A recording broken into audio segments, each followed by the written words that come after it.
cracherons nos cris coincés dans le gosier avec la poésie des bêtes de somme qui sortent de l'enclos.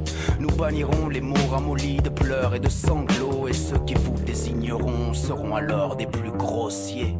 Et vous pourrez toujours nous jouer de la rhétorique. Oui, nous serons pour vous la langue lourde et méthodique. Vous accuserez le coup d'une mémoire séculaire. L'évolution de ce monde ne sera pour vous plus jamais salutaire. Le soulèvement aura lieu. L'air est électrique, le temps est lourd et orageux. Le soulèvement aura lieu. Oui, c'est une évidence et t'auras beau prier ton Dieu.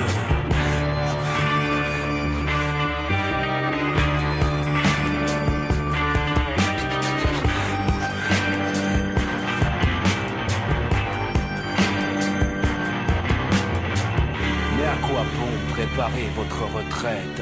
Une horde d'affamés s'amasse en bas de vos fenêtres. Et pour vous, à la cautérisée, l'endroit où croisse la tendresse. Oui, messieurs, c'est bien à vous qu'elle s'adresse. Son visage est d'un calme absolu et vous défie du fond des yeux d'un air ferme et résolu. Et là, vous comprenez trop tard que votre époque est révolue. Que si on en est là, c'est parce que vous l'avez voulu. La pluie inondera de larmes le pavé. Le vent de nos clameurs soufflera vos certitudes. Des coulées de dégoût engloutiront tous vos palais, charriés par ce torrent qui sort du lit de sa servitude. Le soulèvement aura lieu. L'air est électrique, le temps est lourd et orageux. Le soulèvement aura lieu.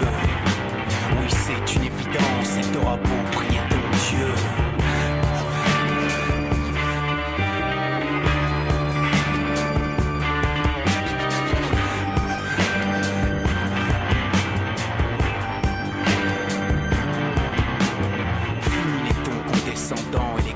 Paternaliste, vos sourires narquois et tous vos traits d'humour raciste. Vous ne pourrez plus vous afficher de dorures indécentes, vous gargariser de dividendes et jouir du fruit de vos rentes.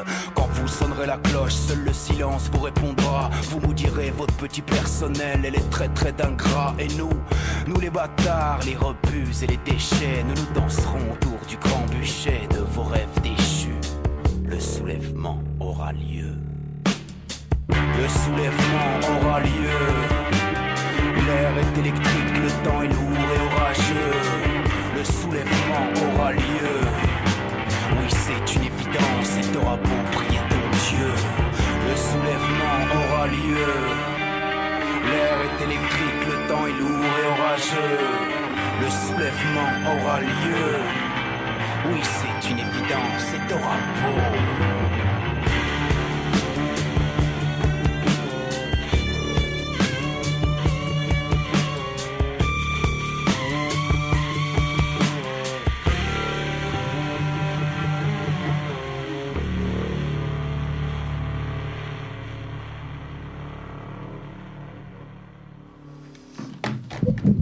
Oh là, ça commence brutalement cette émission. Il n'y a pas à dire. Ça commence tellement brutalement qu'en fait, on a un message urgent qui nous est transmis par le collectif de soutien aux migrants des Bouches-du-Rhône, par mail, et qui nous dit ceci: alerte arrestation Prada de Vitrolles, donc normalement c'est les lieux d'asile, expulsion imminente vers le Soudan, donc c'est un assassinat programmé.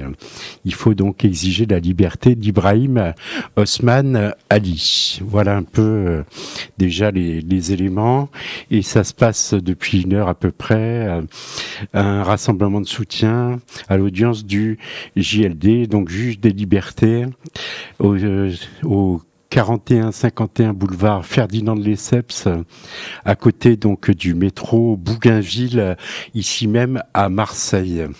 Donc 49-51 boulevard Ferdinand de Lesseps.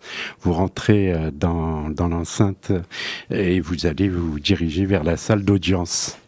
Ibrahim, expulsable dans un premier temps vers les Pays-Bas, donc dublinais, où il a mené de nombreuses luttes avec la diaspora soudanaise pour dénoncer le régime du dictateur Béchir, et un dictateur sanguinaire, dissident notoire, militant contre les massacres visant les Monténouba risquent l'expulsion directe vers le Soudan, car les Pays-Bas ont initialement rejeté sa demande d'asile. Donc c'est vraiment un cas de, j'allais dire, sur lequel il faut se pencher de façon très urgente, parce que il est connu des autorités soudanaises et qu'il va se faire descendre dès qu'il arrive, dès qu'il va toucher terre, sortir de son avion. Donc toutes ensemble avec Ibrahim, c'est ce dimanche 14 janvier, 10 heures devant le JLD, à l'intérieur aussi du JLD, même si on ne vous appelle pas à renverser les tables, mais à montrer votre soutien à ce jeune homme. Donc 49 et 51 boulevard Ferdinand de Lesseps, c'est juste à côté du métro Bougainville. Voilà, donc vous traversez la rue, c'est pas comme si vous alliez vous traversez surtout pas la rue, vous restez sur le trottoir, là où passe le 72, vous allez un peu plus loin, pas vers la droite, mais vers la gauche, quand vous sortez de Bougainville en allant vers la rue. Ok, voilà. Et bon, j'ai essayé d'avoir la personne donc qui est contact presse, mais apparemment elle a pas reçu, elle a dû éteindre son truc, elle doit être à l'intérieur de la salle d'audience. Donc, s'il m'appelle de toute façon, j'interromperai mon émission pour donner des nouvelles sur cette terrible décision.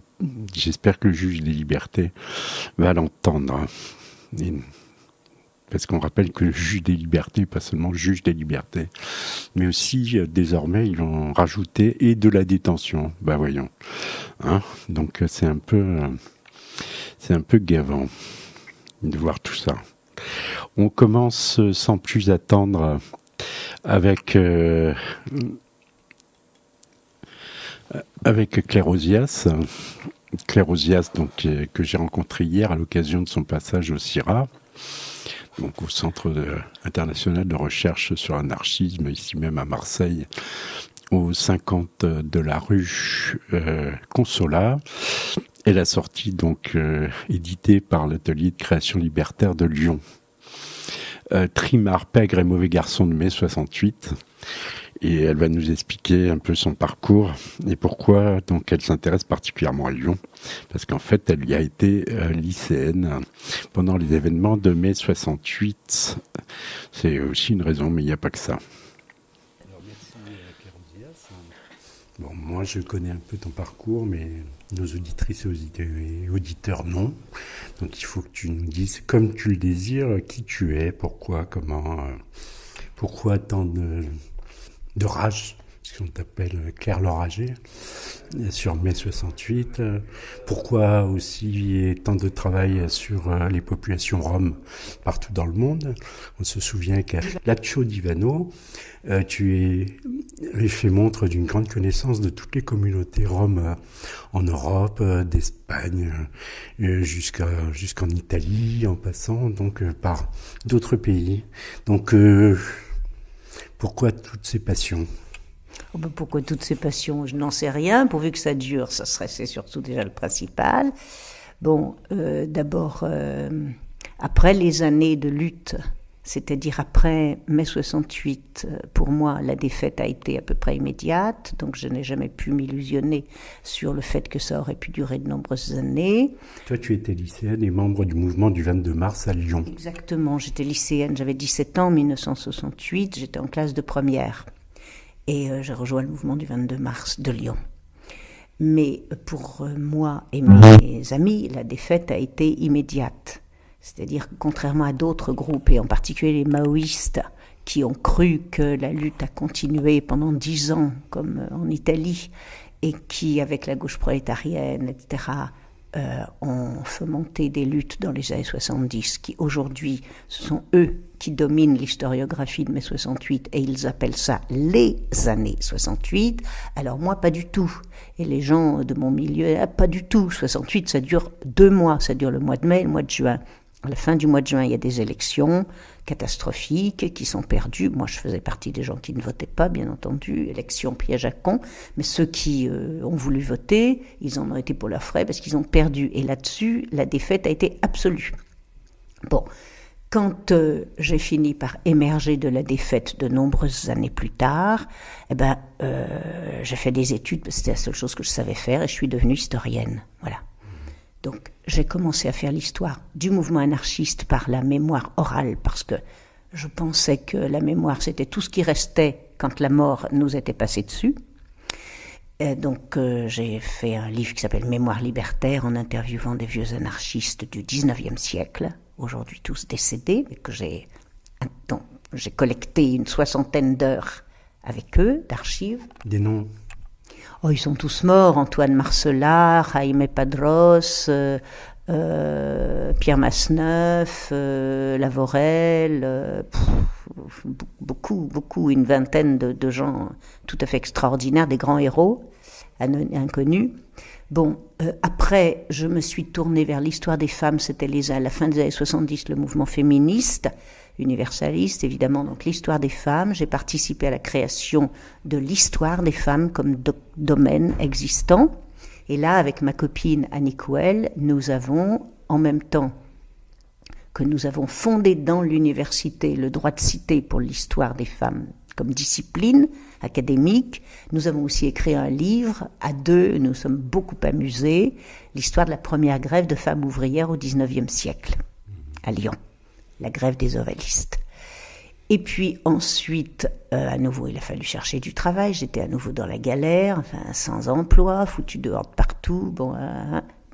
Enfin, toujours est-il que quand j'ai enfin fini par atterrir à un emploi, je me suis intéressée aux Roms parce que c'était la chute du mur de Berlin. Comme historienne de l'anarchisme, je savais que la chute du communisme était un événement mondial fondamental tout de suite. Et il n'était pas question pour moi d'apprendre ça à la télévision, donc j'ai demandé à aller sur place. Et sur place, c'est là que j'ai inventé la figure des Roms, comme étant mes guides pour connaître et pour comprendre la chute du communisme à l'Est. Et ils sont devenus mes guides. C'était une clé, justement, les nomades de l'Est et les Roms, pour comprendre ça, oui. La chute du communisme. Oui, absolument, bien sûr, c'est pour ça que je me suis intéressée aux Roms. C'est parce qu'ils étaient des révélateurs de ce qui se jouait dans la chute du communisme en Europe de l'Est. Et pourquoi ils l'étaient ? Eh bien parce que précisément personne ne s'était jamais intéressé à eux, et que donc ils n'étaient... Sauf les nazis pour les crever. Sauf les nazis, mais c'était avant le communisme, absolument, pour les crever. Mais si tu veux, ils n'entraient dans aucune des catégories prépensées, ni par l'Est ni par l'Ouest. C'est-à-dire que c'était pas l'économie de marché, c'était pas l'état de droit, c'était pas des apparatchiks, c'était rien de tout ça. Et donc, avec eux, tu pouvais réellement explorer et inventer. Et comme ils avaient des leaders politiques, des intellectuels roms d'Europe de l'Est, eh bien ils m'ont pris sous leur aile et ils m'ont emmené avec eux jusque dans les moindres villages pour examiner ce qui se passait dans la chute du communisme pour les Roms. Voilà comment je me suis intéressée aux Roms. Aujourd'hui, les Roms, tout au moins en France, en grande partie en France, les quelques Roms, ont plutôt des tendances identitaires et auraient plutôt tendance à aller rejoindre le Parti des indigènes de la République. Donc pour moi, tout ça est terminé. Évidemment, j'ai rien à voir avec ces gens-là. Les militants politiques intellectuels roms du temps de l'émancipation sont morts, décédés. On est entré dans une nouvelle époque. Et donc, ça m'intéresse beaucoup moins. Il me reste des amis, mais bon, c'est beaucoup moins intéressant. Alors, je me suis remise à faire de l'histoire, et à faire l'histoire toujours de la mémoire, et voilà comment je fais cette histoire de Lyon. Bon, alors, avant d'y arriver, justement, à Trimard, Pègre et le mauvais garçon de mai 68, on va comprendre que compte tenu de ta présence à Lyon, Lyon fait, on va dire, domine le livre. J'en ai le sentiment, après en avoir lu un peu plus de la moitié. J'espère que tu vas me pardonner d'en être que là. Juste une question. Des Roms que j'ai rencontrés comme ça, dans des campements qui allaient être évacués ou des choses avec qui on a discuté longuement, certains m'ont dit, que ceux qui venaient de Roumanie, que sous Ceausescu c'était mieux, qu'il y avait moins de stigmatisation de leur communauté. Est-ce qu'il y a un brin de vérité là-dedans ou c'est une reconstruction a posteriori parce qu'ils sont maintenant ils étaient dans une grande misère? C'est une reconstruction, mais c'est une reconstruction de pauvres. C'est-à-dire qu'on sait bien, par exemple, que les grands votants de Poutine, même de Orban, ce sont les déçus du communisme, de l'ancien communisme, du temps où il existait en Europe de l'Est réellement. Et donc les Roms font partie de ces déçus-là, au sens où ils se sont imaginés que l'économie de marché allait les rendre riches et libre. Et ça évidemment, c'était bien méconnaître ce que c'est que l'économie de marché et les démocraties occidentales. Et donc, ils ont découvert la réactivation d'une nouvelle discrimination en termes de démocratie occidentale et de libéralisme. Et donc, ils sont déçus en se disant, mais finalement, l'électricité coûtait pas cher, il y avait la stabilité de l'emploi, on avait une demi-poule à 4... Bon, mais c'est faux dans la réalité. Bien sûr que sous Ceausescu, ils étaient extrêmement discriminés. D'accord, donc c'est des mémoires qui se transmettent, voilà. Et donc, maintenant, pour illustrer la défense qu'on veut porter pour le jeune Osman, parce que moi j'en ai vu des Soudanais, y compris des très jeunes, aussi qui expliquaient que dans la guerre au Soudan, mais là bon c'est carrément un militant du Soudan du Nord, comme on dit maintenant, mais comment Ibrahim Osman Ali. Mais pour autant, donc moi j'en ai eu des jeunes dans les ateliers vidéo de radio qui me racontaient comment ils avaient été jusqu'à manger du chacal ou du serpent, tellement ils avaient faim. Voilà. Et que c'était pas des choses qu'ils avaient l'habitude de faire. J'ai marché jusqu'à vous, donc c'est HK, Kadoura Dadi, donc qui illustre le film de Rachid Oujdi sur donc les récits d'une jeunesse exilée et à Marseille, et montre aussi des mineurs qui auraient eu bien, certains l'ont obtenu, mais d'autres auraient bien eu besoin d'accompagnement, eux aussi.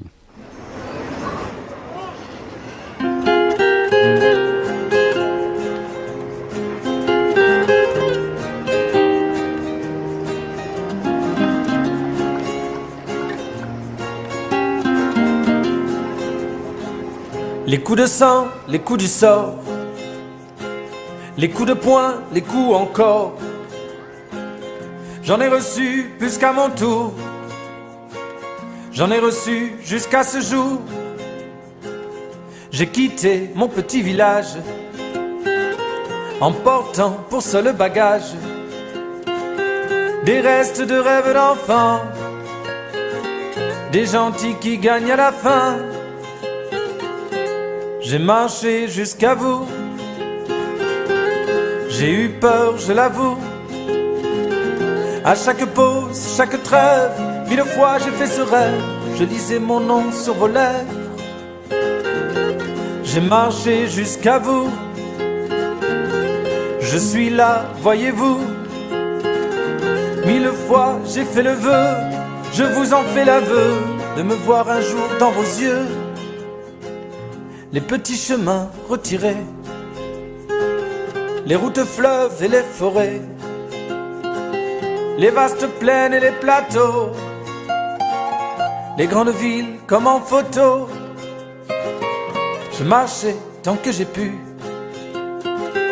tant de fois je me suis perdu. Les trains, les camions, les bateaux, les coups de blues, les coups de couteau. J'ai marché jusqu'à vous, j'ai eu peur, je l'avoue. À chaque pause, chaque trêve, 1000 fois j'ai fait ce rêve. Je lisais mon nom sur vos lèvres. J'ai marché jusqu'à vous, Je suis là, voyez-vous. 1000 fois j'ai fait le vœu, je vous en fais l'aveu, de me voir un jour dans vos yeux. It was when they died. I left my place because I don't have anywhere to go. So I left from Maiduguri, I went to Niger. From Niger, I have to go to Morocco. From Morocco, I crossed to Spain. From Spain, I came to, I don't know the name of the place, day before yesterday. Combien de pays traversés, combien de frontières dépassées, et me voilà, m'en voulez-vous? Je n'avais pas pris rendez-vous. De mon histoire, vous savez tout. Arrivé seul et sans le sou, mais surtout arrivé en vie. Comprenez pourquoi je souris. J'ai marché jusqu'à vous, j'y ai cru, je l'avoue. À chaque pause, chaque trêve, 1000 fois j'ai fait ce rêve. Je lisais mon nom sur vos lèvres. J'ai marché jusqu'à vous. Je suis là, voyez-vous. 1000 fois j'ai fait le vœu, je vous en fais l'aveu, de me voir un jour dans vos yeux. J'ai marché jusqu'à vous. J'ai eu peur, je l'avoue. 1000 fois j'ai fait ce rêve, 1000 fois j'ai fait ce rêve. Je lisais mon nom sur vos lèvres. J'ai marché jusqu'à vous. J'ai marché jusqu'à vous. J'ai marché jusqu'à vous.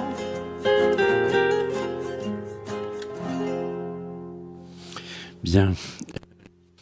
J'ai toujours pas l'appel en provenance d'Éric, donc je continue mon émission sur Claire Ozias et son livre Trimard, Pègre et Mauvais Garçon de mai 68. Sachant que ce livre de Claire Ozias n'est pas le premier. Alors déjà à 17 ans, elle avait participé à la fondation du comité d'action lycéen, CAL 69, et elle avait pris part aux événements de mai 68 à Lyon, au sein du mouvement du 22 mars. C'est ce mouvement, donc, créé à l'initiative d'un groupe de jeunes gens libertaires et ex des jeunesses communistes révolutionnaires, donc était proche de Françoise Routier. Elle s'est ensuite engagée dans le mouvement féministe. Elle a fait donc les études avec sa soutenance de thèse en 80 en histoire à l'université Lyon 2 sur la mémoire orale des mouvements libertaires à Lyon avant la Seconde Guerre mondiale, c'est ce dont elle nous a parlé, sur les fameux libertaires du 19e siècle. Et ses principaux thèmes de recherche sont l'anarchisme et les Roms. Donc, elle est parmi les signataires de l'appel du 22 mars en 2001 à l'unité du mouvement libertaire. Même chez elle se situe plutôt comme largement individualiste, mais pas que. Et tout ce qui est collectif, en plus, l'intéresse aussi. Elle est parmi les fondateurs des éditions Égrégore, et dont la baseline, comme on dit maintenant en britannique, est la mémoire est notre point de départ et notre priorité. Alors, je vous ai dit qu'elle n'avait pas publié que ce dernier livre. Hein. Au contraire, c'est la suite d'un long parcours. Le premier livre qu'elle a écrit, c'est en 1974, Gélina Calamita. Ça parle d'une poule de Calamité Jane.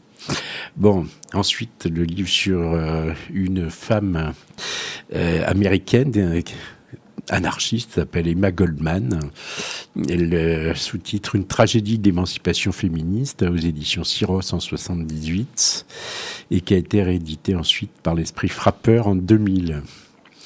Elle a fait aussi les Mémoires libertaires de Lyon de 1919 à 1939, qui est paru à l'Harmattan en 1993. Des récits de voyage parmi les livres et la Compagnie des Roms, les bidonvilles et les êtres humains, chez le même éditeur là, que le dernier, à l'atelier de création libertaire. Elle a fait un livre dont elle nous a parlé aussi, pas toute seule, je ne l'ai pas en main. Elle a fait l'objet d'un bouquin aussi, Claire L'Enragée. Là, j'ai pas les références sous les yeux. Bon, aux éditions Michalon, elle a écrit justement ce dont elle nous parlait, des Tziganes, le destin sauvage des Roms de l'Est. Les poètes de grand chemin voyagent avec les Roms des Balkans, aux éditions Michalon 3 ans plus tard, en 98. Elle est revenue sur la personnalité de Louise Michel dans une anarchiste hétérogène aux éditions du Monde libertaire et Alternative libertaire en 99.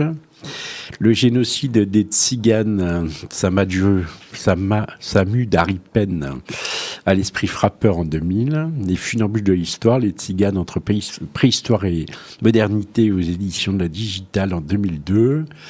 La Bartambule, ça aussi c'est sur une anarchiste particulière, mais j'ai plus en tête de qui il s'agit. Ça me reviendra peut-être d'ici la fin de l'émission aux éditions K en 2003. Les aventures extraordinaires de La Plume et Goudron, Travailleurs de la nuit, on est avant Max Jacob là, aux éditions Libertaires en 2007. Cœur de femme tzigane avec des photographies d'Éric Rosset aux éditions Égrégore en 2009. Rome, Tzigane, voyageur, l'éternité après, toujours aux éditions indigènes, mais sans S. Ça a été traduit en Espagne, avec un éditeur espagnol, évidemment, en 2011. Un autre qui s'intitule Tzigane en terre d'Israël, les fameux DOM, qu'elle m'a fait découvrir, aux éditions indigènes et Égrégore en 2013. Et enfin, dernier ouvrage, celui qu'on vous présente aujourd'hui. Mais voilà, elle a fait aussi, elle le citait tout à l'heure, sur la grève des ovalistes en 1869 à Lyon, en juin-juillet, avec Annick Nouel, toujours atelier de création libertaire. Entre la classe sociale et la cité avec Elinor Acampo, donc identité et intégration chez les ouvriers de Saint-Chamond, de 1815 à 1880. C'est un numéro spécial du mouvement social, numéro 118 en 82. Bon, etc., etc. Avec Françoise Kampf, des Tziganes ou le destin sauvage des Roms de l'Est, suivi de Le statut des Roms en Europe. C'est pour ça, donc c'est déjà dit. La culture libertaire à l'atelier de création libertaire en 97. Collectif Imaginé avec Golo, guide du Paris révolutionnaire et mode subversion, l'esprit frappeur, édition d'Agorno en 2001. Avec un collectif Crime de masse au XXe siècle. Donc voilà, collectif Les femmes reclus, Élysée reclus, Paul Vidal de la Blache, le géographe, la cité, le monde à l'Harmattan en 2009. Féminisme ailleurs aux éditions indigènes en 2012 avec Michel Terrien, etc., etc. Je sais, collectif Rêve et passion d'un chercheur militant par l'atelier de création libertaire en 2017 aussi, vous voyez, elle ne se repose jamais. Et là, en tant qu'éditrice, avec Grégor notamment, par les extraits donc, d'Albert Camus, recueillis et mis en forme par Lou Marin, Albert Camus et les libertaires. Donc, ça commence en 48 pour finir en 60. Donc, ça date de 2008 aux éditions Égrégore. Non, il y en a plein. Voilà, donc il y a beaucoup de choses à retenir de cette merveilleuse créatrice et surtout historienne. Ne manquez rien. Alors, on va parler du mois de mai à Lyon, maintenant, tout de suite, toujours en compagnie de Claire Ozias. Revenons à Trimard, Pègre, un mauvais garçon de 68. Alors, la particularité, c'est pas une particularité lyonnaise, mais tu fais un portrait très précis de gens que vous appelez, que tu appelles les trimards. Au départ, pour moi, pour le Parisien d'origine que je suis, un trimard, c'est quelqu'un qui bosse. C'est quelqu'un qui trime. Voilà, quelqu'un qui est exploité, quelqu'un qui a de la douleur dans la torture, connaît pas le travail. On m'a expliqué depuis que le fameux le tripalium, c'était pas un instrument de torture finalement. Mais bon, pour autant, donc c'est pas ça. Là, ces trimards sont un peu des beatniks, un peu des clodos, un peu des marginaux, de bord de Saône ou de bord de Rhône, puisqu'on est à Lyon. Oui, mais le mot que tu dis, trimard, pour trimer et travailler dur, c'est bien quand même le même mot que celui dont ils s'affublent eux-mêmes, les trimards. Mais c'est un mot qui a un double sens. Trimard, dans la langue argotique du 19e siècle, le trimard, c'est la route. Pourquoi ? Parce que celui qui trime, c'est celui qui chemine péniblement de droite et de gauche pour aller chercher du travail dur. Donc d'une part, il travaille dur et d'autre part, il tape le dur. D'accord. Oui, parce qu'en fait, il travaille aussi, hein. Pas de façon régulière, mais il travaille aussi.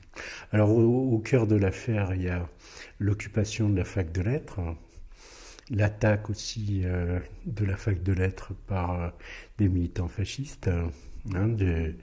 Il y a surtout donc une manifestation très importante le 24 mai qui a vu des événements qui équivalent à ceux du 13 mai à Paris.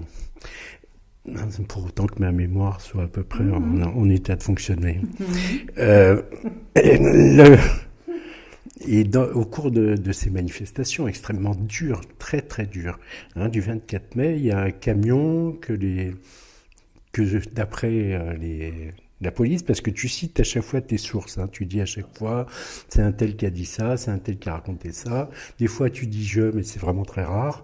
Et souvent donc tu cites les archives du département du Rhône, ou quand il s'agit de Bordeaux, de la Gironde, ou quand etc. Voilà. Donc ça c'est important à dire. Donc dans ce cadre-là, il y a d'après les premiers rapports de police, il y a des gens qui auraient envoyé un camion en direction des forces de l'ordre et qui auraient ainsi écrasé un commissaire de police qui s'appelle Lacroix.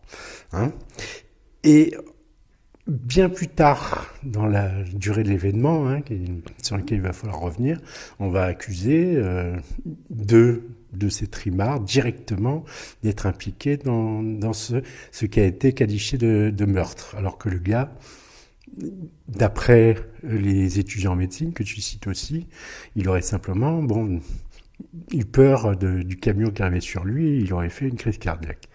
Voilà, ça c'est important à dire. Donc il y a eu ce traumatisme-là, voilà.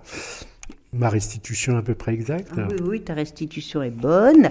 Donc effectivement, le 24 mai, donc les événements de Lyon commencent en même temps que ceux de Paris. Le 3 mai, occupation de la Sorbonne, parce qu'il y a 3 personnes, ou 10, je ne me rappelle plus, qui sont incarcérées. Donc ça commence à Lyon tout pareil. Le 6 mai, l'INSA, qui est le campus équivalent à Nanterre, est occupé par les étudiants. Le 11 mai, la faculté de lettres de Lyon, du centre de Lyon, est occupée par les étudiants. La veille, c'était la Sorbonne. Donc les choses se passent en même temps. Bon. Un jour près. À un jour près. Et puis, le 24 mai, ça culmine dans une manifestation insurrectionnelle avec barricades et bagarres violentes, très violentes. Alors, c'est des gens qui veulent, quelque part, le mouvement du 22 mars, la venger de ce qui s'est passé à Paris, qui a été extrêmement, extrêmement dur. Et il y a une question après qu'on va se poser, parce que le préfet Grimaud à Paris... il s'est toujours vanté de ce qu'il n'y a pas eu de mort parmi les étudiants à Paris, mais il semblerait bien qu'à Lyon, il y en a eu quand même quelques-uns. Hein, c'est pas le même préfet. Voilà. Moi, je me souviens du préfet Grimaud. Moi, j'avais son fils dans ma classe. Oui. Donc, il avait particulièrement à cœur de défendre la mémoire de son père. Alors, sur la question des morts manifestants de mai 68, que ce soit Paris ou Lyon. Oui, parce que sinon, il y a eu Flins, il y en a eu un certain nombre qui, de toute façon, sont d'évidence. Alors, sur la question de ces morts, il y a eu beaucoup de rumeurs. Par exemple, au lendemain du 24 mai à Paris, Danny Cohn-Bendit et d'autres leaders étudiants disent qu'il y a entre 5 et 11 morts parmi les étudiants, parmi les manifestants, pas étudiants, manifestants. Quant à Lyon, des hauts responsables, CFDT, PSU, tout ça, disent qu'il y a au moins 5 morts. Voilà. Donc ce sont des rumeurs qui n'ont jamais été confirmées et au stade où j'en suis, elles sont inconfirmables parce qu'on dit que certains délégués CFDT ont dit que le préfet a fait évacuer les corps vers la Savoie. Mais sauf que il y aurait eu quand même des gens pour les transporter, ces corps.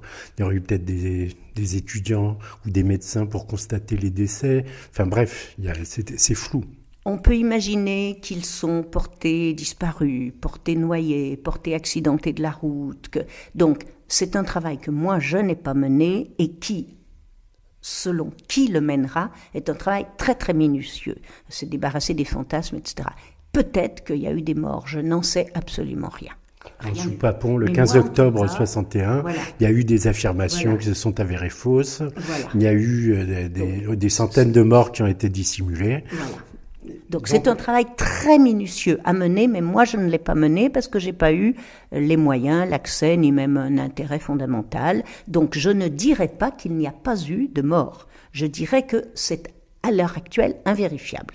D'accord. Les morts qu'il y a eu, ce sont ceux que nous connaissons tous, qui sont publics. C'est le lycéen Gilles Tautin à Flins et les 2 syndicalistes de Sochaux. Ceci dans la semaine du 12 juin. Mais la nuit des barricades de Lyon, de même que qui est la même nuit que celle des barricades à 1 jour de distance de Bordeaux, et qui est la même nuit que la nuit de l'assaut contre la Bourse du commerce de Paris. Le 24 mai est la date, l'apogée des violences. Là, nous n'avons aucune trace tangible ni prouvée d'aucune sorte de mort parmi les manifestants. Nous avons des blessés en grande abondance. Et là, nous avons toutes les traces, par contre. Au passage, je salue Bernard Sonnet, qui est président aujourd'hui du MRAP du Vaucluse, qui faisait partie en compagnie de ma sœur, elle aussi apprentie médecin, de ceux qui ont porté secours aux gens autour du quartier latin dans ces nuits difficiles. Donc eux aussi confirmaient qu'il n'y avait... à moins que ça, qu'ils s'en soient vraiment pas aperçus, qu'on ait dissimulé les corps avant qu'ils arrivent.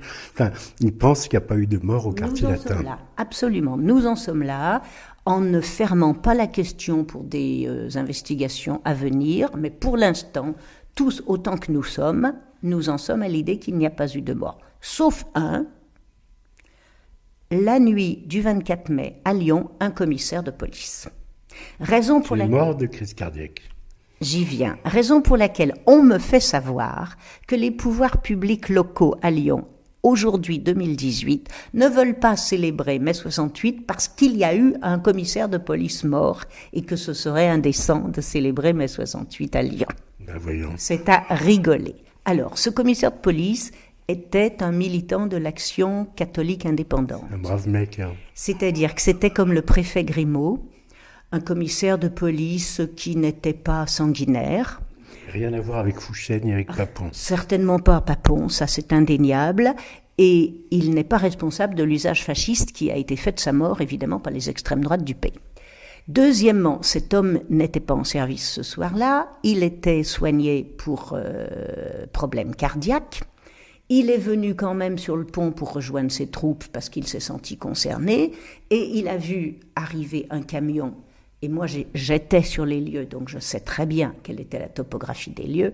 Les flics pouvaient s'écarter 100 fois pour laisser passer ce camion, qui allait à 5 à l'heure. Et donc, bien entendu, qu'il n'est pas mort écrasé sous ce camion, comme les fascistes l'ont dit. Oui, il s'est pris une pile de pont, je crois, c'est ça. Le camion s'est écrasé sur un lampadaire et on a les photos. Et il est impossible, selon les photos actuelles du camion sur le lampadaire, qu'entre le lampadaire et le camion, il y a eu un commissaire. C'est impossible. Ce qui est vrai, et que nous savons, par les étudiants en médecine et tout le personnel hospitalier de la CFDT, c'est qu'il est mort d'une crise cardiaque. Il était soigné pour cardiopathie, il a été évacué vers l'hôpital, il est mort 1 heure plus tard d'une crise cardiaque. Mais c'était une aubaine pour les pouvoirs répressifs. Donc ils ont instrumentalisé cette aventure pour en faire le levier de la répression anti-68arde. Et c'est là que ça commence vraiment, dans le sens où ces fameux trimards, ils vont servir de bouc émissaire. On va choper certains d'entre eux ou pas avec des cocktails Molotov ou de quoi en fabriquer. Il va y avoir aussi des travailleurs immigrés, des travailleurs qui vont se faire choper, certains expulsés. Alors, est-ce qu'on a le chiffre à peu près des expulsés avant d'aller vers les années de prison? Alors ça, c'est très très très important. Personne n'a encore jamais fait cette histoire et c'est pour ça que j'insiste beaucoup. Moi-même, je ne l'ai pas faite, mais je l'ai vu passer dans mes documents. C'est le rôle des travailleurs immigrés dans les insurrections de mai 68 en France. Je dirais 10%. Et comme je ne suis pas une quantitativiste, peut-être que c'est 5. Mais en tout cas, un vrai pourcentage, pas négligeable, d'ouvriers, travailleurs immigrés, grande partie maghrébins, mais également portugais, espagnols, des pays pauvres de la main-d'œuvre immigrée française ont participé aux émeutes. Quand ils ont été arrêtés, c'est-à-dire souvent, ils ont été tabassés et expulsés la nuit même, sans le moindre recours, directement au pays. Et cela dans toute la France. Donc j'en ai à Lyon, parce qu'une partie des émeutes est le fait du quartier, de ce qu'on appelle la Médina à Lyon, du quartier des ouvriers immigrés des années 60, donc, et 70. Et il y a eu à peu près 700 arrestations et expulsions manu militari, retour au pays, quoi. Surtout des Algériens. Voilà, parce que pour les autres... alors, il y a la blague que tu fais sur le dominicain, qui est en fait un curé rouge. Oui. Oui. Donc, oui, cité à côté des étrangers, donc ça fait rire. Mais le reste, en revanche, ne l'est pas. C'est-à-dire qu'il y a eu, en plus, parmi ces travailleurs immigrés, beaucoup qui ont subi la prison, et qui ont été, d'ailleurs comme les trimards, encore moins bien défendus que ne l'ont été les trimards. Non. Dans les travailleurs immigrés, pauvres, je te parle de la main-d'œuvre pauvre. Pour ce qui est de Lyon, tous les étrangers sont des travailleurs immigrés pauvres. Un copain m'a relaté l'histoire d'une femme, fille d'ambassadeur égyptien, qui aurait été arrêtée, violée et expulsée la nuit même. Et qui était étudiante, donc une classe moyenne. Mais autrement, tout le monde est travailleur pauvre. Et ceux-là ne sont pas mis en prison. Ils sont expulsés le jour même. Alors, il faut bien se souvenir que Franco était vivant. Quand on est travailleur pauvre espagnol en France, réexpédié en Espagne, ils se font cueillir à l'arrivée. Salazar était vivant. Donc les Portugais, c'était pas la fête non plus. Pour les Portugais, c'est pas la fête non plus. Pour les Algériens, c'est pas tellement la fête. Ni les Marocains, ni les Tunisiens. Donc pour tous ces travailleurs pauvres, les expulsions sont des calamités. Ils perdent leur emploi et éventuellement ils sont en tôle dans leur propre pays. Les étrangers qui ont été arrêtés à Paris, une partie sont des travailleurs pauvres, mais il y a aussi, spécialité parisienne, des cadres des classes moyennes qui viennent des pays du Nord et qui sont plus des travailleurs pauvres, qui sont des gens de la publicité, des journalistes, des photographes, des artistes, des militants qui viennent d'Allemagne, d'Angleterre, du Danemark, de Norvège. Ils viennent pour participer à la fête et aux émeutes parisiennes. Quand ils sont arrêtés, ils sont également expulsés le jour même dans leur pays. Mais évidemment, ce sont des démocraties libérales. Ça n'a pas le même résultat au bout du compte. Pas le même résultat. Voilà.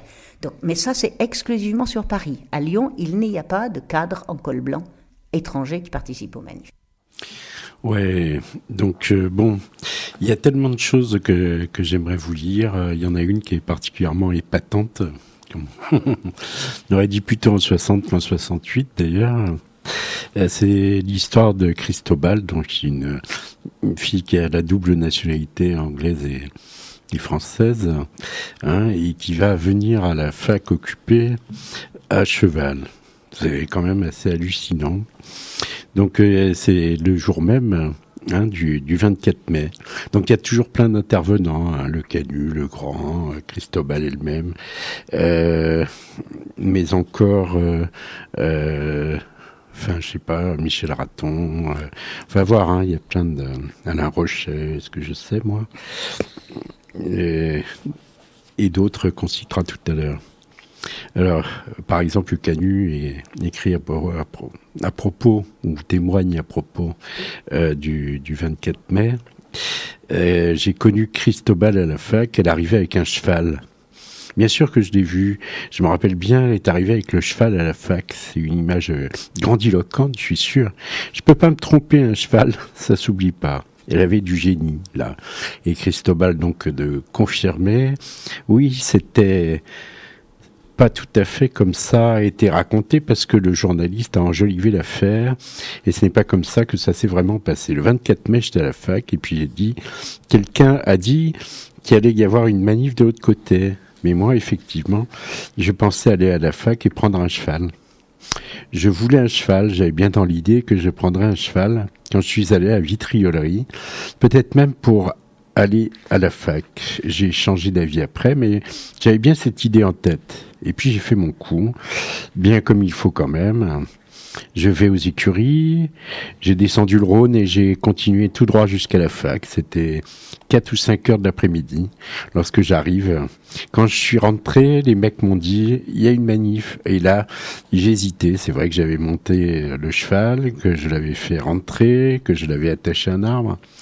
Je l'ai aidé parce qu'il fallait l'aider à monter le perron et je l'ai attaché. Je me suis demandé si j'allais aller à la manif à cheval, aux Galeries Lafayette de l'autre côté. Est-ce que je vais rejoindre les autres à la manif ou pas avec mon cheval ou pas? Je savais qu'ils se battaient et qu'il y avait la manif de l'autre côté, dans la presqu'île. J'ai réfléchi et j'ai dit, je ne peux pas y aller avec le cheval. Finalement, je vais y aller à pied. Donc elle y va à pied, après elle raconte, elle aussi, cette journée du 24 mai, pour laquelle on va revenir sur l'affaire du camion. Elle laisse le cheval attaché à la fac et pendant la nuit, donc la nuit même, son propriétaire sans doute, puisque quelqu'un a entendu appeler le cheval Pégase, est venu le récupérer. Voilà.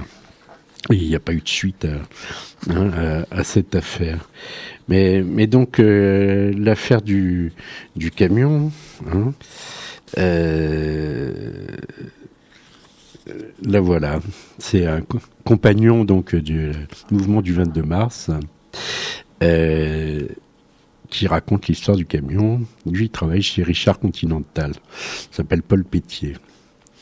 Le jour du 24 mai, manif qui serpente dans les rues. On arrive vers les 7 heures dans ces eaux-là, du côté Cordelier, parce que du côté préfecture, tout était cadenassé par les flics. On ne pouvait pas aller à la préfecture, il y avait plein de cars partout, et le pont en face de la préfecture, c'était pareil. Il y avait le pont Lafayette et le pont de la Guillotière. Celui qui était au milieu, pareil, gros barrage de véhicules, il y a un trou, le pont Lafayette. Mais à ce moment-là, arrivent plein de mecs du PSU, de je ne sais quel comité, qui disent, comme dans le film de Godard, je crois que tout va bien, il y a une occupation d'usine. Ah non, n'y allez pas, ça ne sert à rien, qu'est-ce que vous voulez faire? Alors ça gueule, ça s'engueule, des coups de poing sur la gueule partent. Ah mais vous êtes cons, faut pas y aller. Donc il y a des groupes, parce que les manifs, c'est quand même assez suiviste, et pouf, on rentre, on quitte cette rue, cette grande avenue, là, et on rentre dans Lyon pour ressortir au Cordelier vers Lafayette. Et à ce moment-là, ça gueule, ça gueule, ça gueule. Ça dure quand même assez longtemps. Il y a toujours des travaux à Lyon avec la modernisation de Zizi Béton. C'était le surnom donné au maire de l'époque, Louis Pradel. Et d'un seul coup, pouf, un compresseur est mis en marche et des types prennent le marteau-piqueur et ils commencent à creuser. Ils dégagent des pavés, encore des pavés.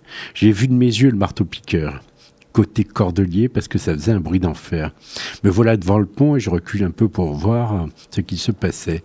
S'il y avait du monde et qui y arrivait parce que tu circules d'un bout à l'autre. Et je me rappelle très bien de gens qui sortaient du cinéma et qui étaient gentils comme tout. Puis, un type enlève sa veste, il la donne à sa lolotte qui était jeune, des gens qui avaient 3 ou 4 ans de plus que nous, quoi. Et puis elle dit « Mais qu'est-ce que tu fais, loulou ?» Il lui répond « C'est le moment, si on ne fait rien. » Après, on le regrettera. Si on ne fait rien, là, on loupe tout. Et hop, il commence à ramasser des pavés. Alors on fait la chaîne avec ces pavés et on les lance. À partir d'un certain moment, allez, barrez-vous, il y a un camion. Le camion, je ne sais pas d'où il venait, il passe. C'est vers les 11h du soir, et le camion est lancé, rentre dans les fourgons de flics qui étaient paniqués. Les flics qui reculaient, parce que quand ça a commencé, ils tenaient les 3/4 du pont Lafayette, et après ils reculaient constamment. Même avec des jets de grenades sans discontinuer. Et surtout, ce qu'on a su après, parce que toujours pareil, on n'avait pas de portable et qu'il n'y avait pas de communication, il y avait plein de manifestants dans la rue Lafayette qui avançaient, et là, c'était très, très, très dur. Je l'ai su le lendemain en allant chez Richard Continental, quand quelqu'un m'a dit « Mais qu'est-ce que tu foutais? On t'attendait ?» Ah, j'ai répondu « Moi, j'étais là. » Il m'a dit « Nous, on était de l'autre côté, des ouvriers de Richard qui étaient de l'autre côté. C'est pour ça que les flics étaient complètement paniqués, parce qu'ils étaient pris en tenaille là. Mais en même temps, il y avait, paraît-il, on n'a pas vérifié sur le coup, des ouvriers de chez Richard, des ouvriers de chez Berlier, tout plein de types, des incontrôlés du PC, de la CGT, qui avançaient et qui brûlaient des voitures. C'était très dur. D'un seul coup, l'esprit insurrectionnel avait pris, donc ça ne s'arrête pas. Et c'est après que j'ai su que les mecs de Servir le Peuple étaient contre ces manifs, que c'était des mouvements de petits bourgeois. Ça n'était pas arrivé depuis 1944. Alors, les barricades du 24 mai, ce n'étaient pas tout à fait des barricades qui montaient et puis où on était derrière, etc. Il y avait la chaîne et on balançait des pavés. Ce n'était pas la Commune de Paris, avec des barricades qui étaient de vrais monuments historiques. Voilà, avec des canons par milliers. Il n'y en avait pas de canons, ça avançait parce qu'on balançait des trucs, des pavés, puis c'était des petits pavés. Et c'est pour ça qu'ils avaient le marteau-piqueur, parce qu'ils avaient bitumé par-dessus les pavés. Et après, ça va être systématique, parce que c'est la dernière fois qu'il y a eu des pavés balancés. Donc là, je sais pas si j'ai perdu mon histoire de camion. Bon. Et tant pis, il ira continuer à raconter les lacrymos, les foulards, des citrons qu'on mettait sur les foulards, que ça piquait quand même les yeux, etc., etc. Et puis surtout, on entendait, dit-il, les vitrines dégringoler dans la nuit. Ça fait un bruit incroyable. Je me rappelle un mec rue de la République qui descendait, je ne sais pas où il avait trouvé, une basse. Il cassait les vitrines systématiquement avec une masse. Pardon. Il ne rentrait pas dedans, il s'en foutait. Ça fait un bruit terrible quand ça dégringole, en plus la nuit. Puis tout le monde arrivait, parce qu'il y avait plein de mecs de la fac qui n'étaient pas dans la manif, qui n'étaient pas partis, qui venaient. Et la masse de gaz augmentait. Après, il y a eu le camion. Et ensuite, reflux quand même. Ça n'a pas continué après le camion. Ce n'est pas parce qu'on savait ce qui s'était passé. C'est le lendemain qu'on a su que le fameux commissaire Lacroix était mort. Mais on l'a pas su sur le coup. Par contre, on a vu que venant du Palais des Expos, qu'il y avait à l'époque le long du Rhône et le long du parc de la Tête d'Or, des camions militaires arrivaient. On a vu les phares. On n'a pas vu les camions avec les mecs, mais le bruit a circulé que ça venait de ce côté-là. Des étudiants des écoles de médecine étaient là pour soigner les yeux. Des gens étouffaient complètement à cause des lacrymos parce qu'ils devaient être malades ou asthmatiques. Les lacrymos, par-dessus tout ça, ça fait un dégât épouvantable. Puis il y avait quand même du monde puisque les cinémas avaient fermé, que les gens sortaient des cinémas ou des restaurants. Et donc ça venait, ça passait, ça regardait. Certains participaient, d'autres râlaient. C'était assez cocasse quand même. Après, quand on a reflué et qu'on a abandonné, on peut dire, la partie, qu'on leur a laissé le terrain, on avait une soif épouvantable. Les lacrymos, la tension nerveuse. C'était un stress maximum. On était gonflés à bloc. On a tous reflué parce que tout le monde refluait. Puis que ça devenait irrespirable partout. Parce que c'était une soirée, t'avais pas un poil de vent, rien du tout. Un tas de lacrymos avait été lancé. C'était dément. Donc je reflue et je retrouve des gens. Il y avait des gens de Servir le Peuple et puis d'autres. On est descendu plus loin que Perrache, vers la Presqu'île, cherchait un café pour boire un coup. Et puis on discutait, je ne comprenais pas trop ce qu'ils disaient, pourquoi ils étaient contre. Je ne comprenais pas de la part de révolutionnaires. Je ne comprenais pas pourquoi ils ne voulaient pas rire. Et puis je suis retourné, j'avais planqué ma mobilette vers Antonin Poncet, je l'ai prise et je suis rentré chez moi. Vers les 6h du matin, etc., etc. Il y a plein de témoignages comme ça qui racontent cette fameuse nuit des barricades de Lyon et de ce camion. On est déjà venu dans le détail grâce à Claire, qui a provoqué l'arrêt cardiaque, et pas l'écrasement, du fameux Commissaire Lacroix.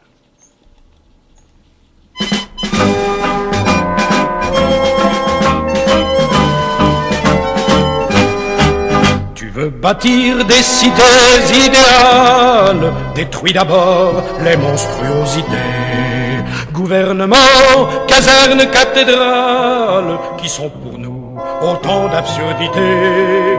Dès aujourd'hui, vivons le communisme, ne nous groupons que par affinité. Notre bonheur naîtra de l'altruisme, que nos désirs soient des réalités. Debout, debout, compagnons de misère, l'heure est venue, il faut nous révolter. Que le sang coule et rougisse la terre, mais que ce soit pour notre liberté. C'est reculer que d'être stationnaire, on le devient de trop philosopher. Debout, debout, vieux révolutionnaire, et l'anarchie enfin va triompher. Debout, debout, vieux révolutionnaire, et l'anarchie enfin va triompher. Empare-toi maintenant de l'usine, du capital, ne sois plus serviteur. Reprends l'outil et reprends la machine, tout est à tous, rien n'est à l'exploiteur. Sans préjugés, suis les lois de nature et ne produis que par nécessité. Travail facile ou besogne très dure n'ont de valeur qu'en leur utilité. Debout, debout, compagnons de misère, l'heure est venue, il faut nous révolter. Que le sang coule et rougisse la terre, mais que ce soit pour notre liberté. C'est reculer que d'être stationnaire, on le devient de trop philosopher. Debout, debout, vieux révolutionnaire, et l'anarchie enfin va triompher. Debout, debout, vieux révolutionnaire, et l'anarchie enfin va triompher. On rêve amour au-delà des frontières, on rêve amour aussi de ton côté. On rêve amour dans des nations entières, l'erreur fait place à la réalité. Où est la patrie est une baliverne, un sentiment doublé de lâcheté. Ne deviens pas de la viande à caserne, jeune conscrit, mieux te vaut déserter. Debout, debout, compagnons de misère, l'heure est venue, il faut nous révolter. Que le sang coule et rougisse la terre, mais que ce soit pour notre liberté. C'est reculer que d'être stationnaire, on le devient de trop philosopher. Debout, debout, vieux révolutionnaire, et l'anarchie enfin va triompher. Debout, debout, vieux révolutionnaire, et l'anarchie enfin va triompher. Ta pensée invoque ta confiance, avec la science il faut te concilier. C'est le savoir qui forge la conscience, l'être ignorant est un irrégulier. Si l'énergie indique un caractère, la discussion en dit la qualité. Entends, réponds, mais ne sois pas sectaire, ton avenir est dans la vérité. Debout, debout, compagnons de misère, l'heure est venue, il faut nous révolter. Que le sang coule et rougisse la terre, mais que ce soit pour notre liberté. C'est reculer que d'être stationnaire, on le devient de trop philosopher. Debout, debout, vieux révolutionnaire, et l'anarchie enfin va triompher. Debout, debout, vieux révolutionnaire, et l'anarchie enfin va triompher. Place pour tous au banquet de la vie, notre appétit seul peut se limiter. Que pour chacun la table soit servie, le ventre plein, l'homme peut discuter. Que la nitro, comme la dynamite, soit là pendant qu'on discute raison. Si les besoins renversons la marmite, mais de nos mots a-t-on la guérison? Debout, debout, compagnons de misère, l'heure est venue, il faut nous révolter. Que le sang coule et rougisse la terre, mais que ce soit pour notre liberté. C'est reculer que d'être stationnaire, on ne devient de trop philosopher. Debout, debout, vieux révolutionnaire, et l'anarchie enfin va triompher. Debout, debout, vieux révolutionnaire, et l'anarchie enfin va triompher.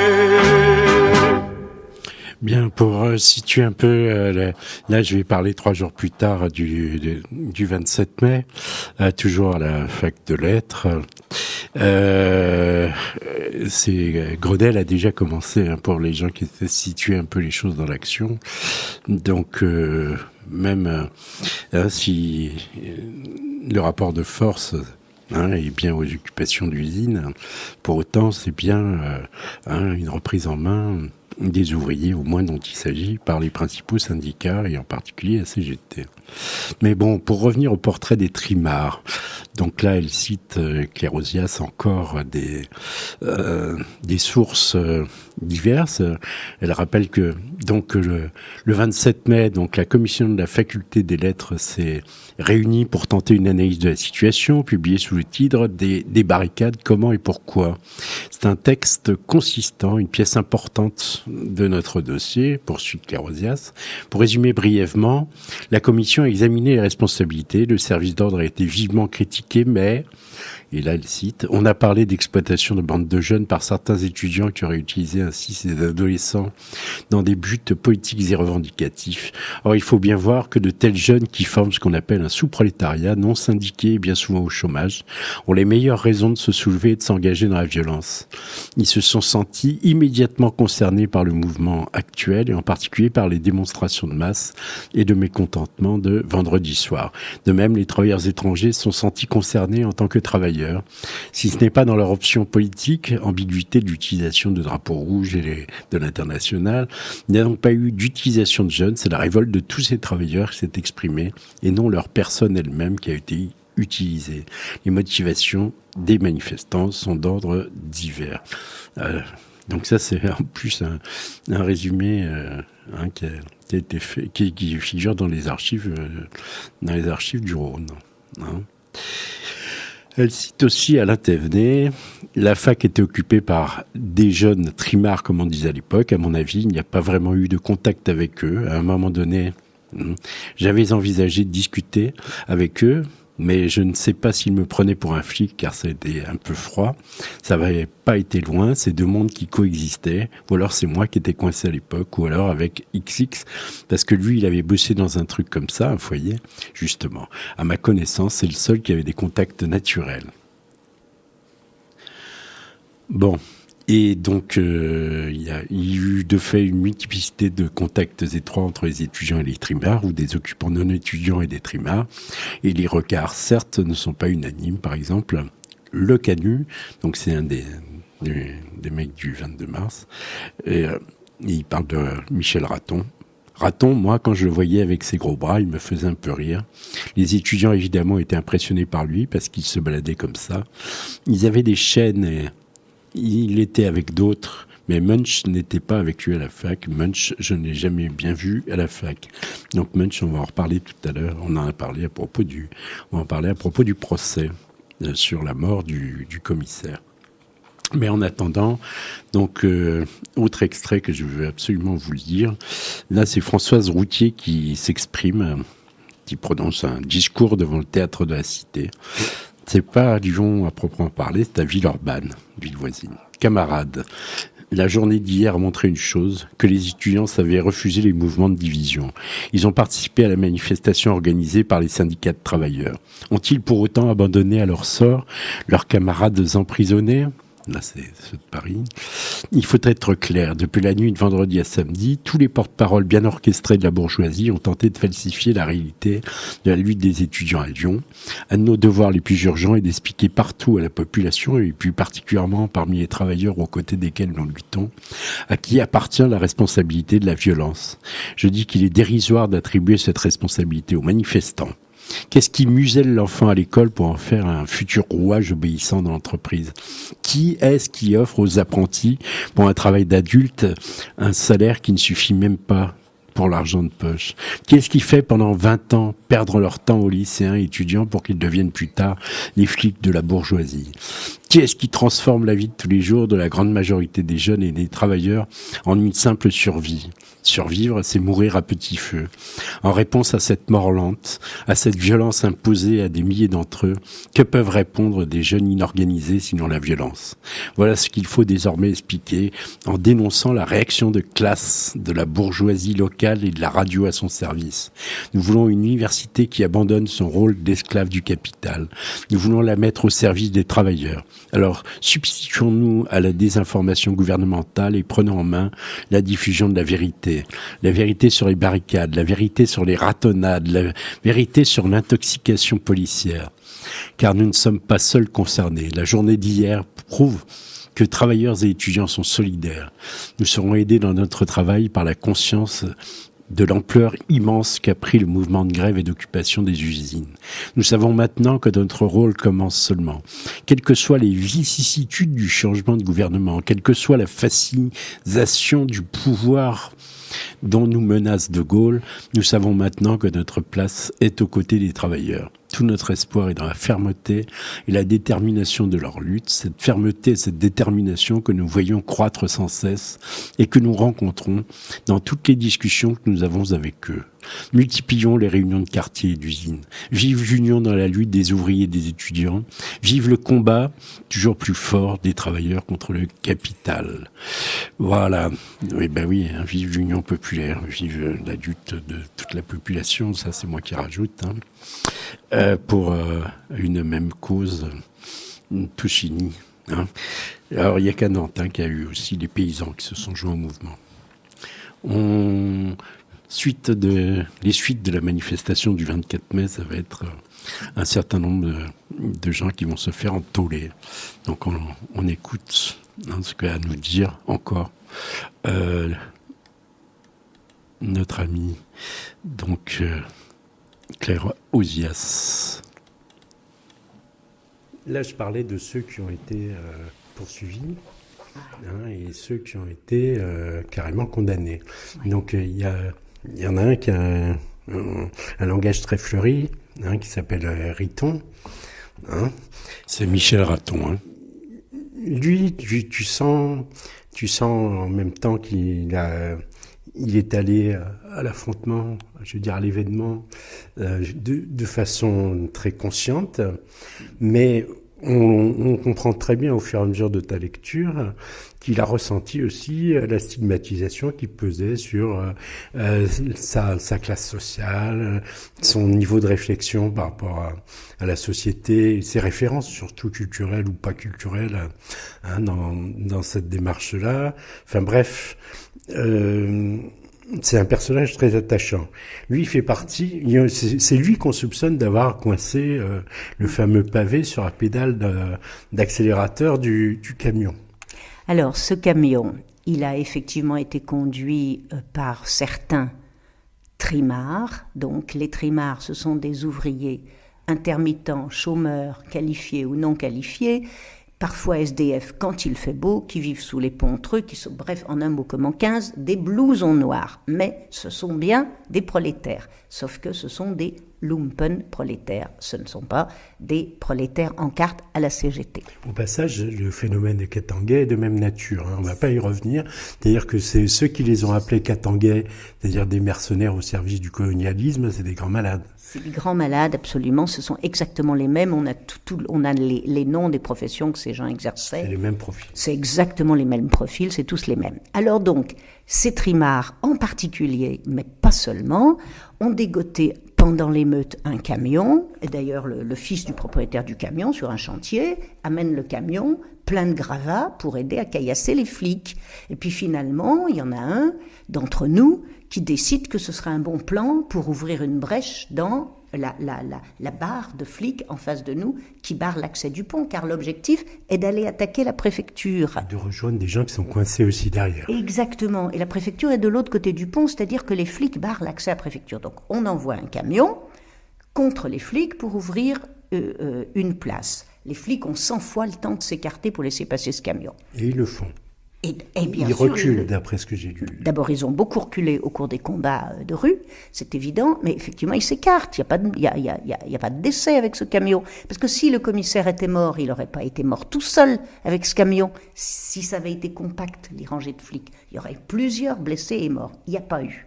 Donc, nous avons, dans ce livre, j'ai la description très précise dans les interviews que nous avons faites à leur sortie de prison de ces trimards qui ont été accusés. La description de l'envoi de ce camion. Il n'y avait personne dans le camion, on avait mis un pavé sur l'accélérateur, il était en première et il roulait à 5 à l'heure. Et c'était pour ouvrir une brèche, pas pour tuer du flic, pour ouvrir une brèche. Voilà. Et donc, on a arrêté 1 mois plus tard un trimard, Raton, 3 mois plus tard un autre Raton. Ah, c'est pas Riton, c'est Raton, pardon. 3 mois plus tard un autre... C'est Michel Raton, voilà. Michel Raton. Ça me revient, excuse-moi. 3 mois plus tard un autre trimard et 1 mois plus tard Marcel Munch. 3 mois plus et 1 mois plus tard un 3e trimard, Michel Mougin, tous les 3 inculpés d'homicide volontaire. Et c'est pourquoi, dès que nous avons su que ces gens étaient en tôle et qu'ils étaient des lumpen prolétaires abandonnés de tous, et y compris de leur mère, nous avons fait un comité de soutien avec un seul objectif, les sortir de prison. Voilà. Et parmi les gens du 22 mars, les copains parmi où j'étais, il y a plusieurs d'entre eux qui se sont distingués par leur soutien actif à ces trimards pendant l'occupation de la fac, car ces trimards occupaient la fac avec nous. Berne, dont tu viens de parler, était l'un d'eux. Il est décédé de nos jours.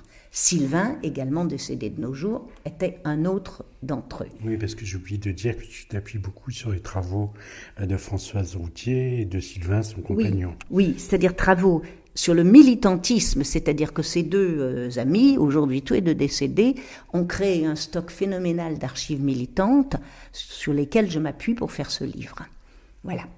Et donc, tous ces gens ont soutenu les trimards pendant la fac, contre tous les autres groupuscules bien responsables et propres sur eux qui voulaient les foutre dehors, au prétexte que la fac était censée être une chasse gardée pour les gentils étudiants et limitée à la contestation des gentils étudiants, ce qui n'était pas du tout notre conception à nous des choses. Nous, on pensait que la fac, c'était... Il faut bien reconnaître qu'à un moment donné, ils se sont mis à déconner. Quand certains racontent qu'ils envoyaient les poêles en fonte sur les meubles dans les classes et qu'ils amenaient ensuite le mobilier au milieu de la cour pour le brûler, non, ça, à la limite, c'est pas terrible. C'est pas terrible et ça coûte de l'argent. Et ils étaient surtout complètement... Enfin, ils fumaient, ils se camaient beaucoup avec des choses pas chères, de la colle, la rustine. C'est ça. Et des amphétamines beaucoup. Non, mais le plus triste, c'est pas les radiateurs, parce que les radiateurs, ça se rachète. C'est pas une pièce historique. Le plus triste, c'est le laboratoire d'ethnologie. Ils se sont mis à jouer aux boules avec les crânes des Burgondes de la préhistoire. Donc, c'était pas très malin. Oui, mais c'était à nous à protéger les choses précieuses, et nous, on l'a pas fait, parce qu'on avait la tête ailleurs. Bon, donc eux, des crânes de Burgonde, de la préhistoire, ça leur disait rien, ils s'en foutaient, ils ont joué aux boules, et évidemment, le matériel... Ça fait beaucoup de casse, j'imagine. Ça fait beaucoup de casse, et dans toutes les facultés de France, les pouvoirs publics ont fait procéder à l'évaluation monétaire du coût de la remise en état des facultés. À Nantes, il y a un énorme dossier sur le coût. Effacer les graffitis, repeindre les murs, remplacer les radiateurs cassés, tout ça, ça coûte des millions et des millions de francs. Ce sont les contribuables qui ont payé tout ça. Sans compter qu'il fallait non pas repaver... C'est encore plus impressionnant en anciens francs. Alors même qu'on utilisait déjà les nouveaux francs depuis l'année 60. Sans compter qu'il ne s'est pas agi de repaver, puisque c'était la terreur totale de laisser des pavés dans les rues. Donc tout a été bitumé. Couvert, oui. Tout est bitumé. Mais j'attire l'attention des auditeurs sur le fait que sous le bitume, il y a les pavés. C'est plus sous les pavés de la plage, là, c'est carrément sous le bitume, les pavés. En particulier sur le boulevard extérieur de Paris. Il reste quelques sections encore pavées. Il y en a encore pas mal, on en voit. On en voit. Je dis aux étudiants. Donc, au bout du compte, donc il y a procès. Au procès, donc vous faites partie des gens qui aident à la défense. Il y a des avocats y compris des avocats brillants, ou pas, qui viennent aider, parce que est-ce que les avocats brillants c'était réservé aux membres des mouvements dissous comme Gespard, Sauvageau, Patin-Couffin? À Lyon, pas d'avocat. Sauvageau il a été emprisonné, non jamais. Hein, attends, je délire. Sauvageau, non. Pas déconner. Hein. Non, Sauvageau, non. Non, à Lyon, pas d'avocat brillant. Il aurait pu y en avoir, mais il n'a pas été appelé. Il y en avait un qui était un avocat très brillant. Non, pas d'avocat brillant à Lyon. Mais par contre, à Bordeaux, il y a des gens exactement les mêmes que les trimards de Lyon et les Catanguais de Paris, etc., qui ont été inculpés pour jet de cocktail Molotov contre des commissariats de police et le comité de défense. Ils ont fait ça tardivement. Ils ont fait ça le 14 juillet. Exactement.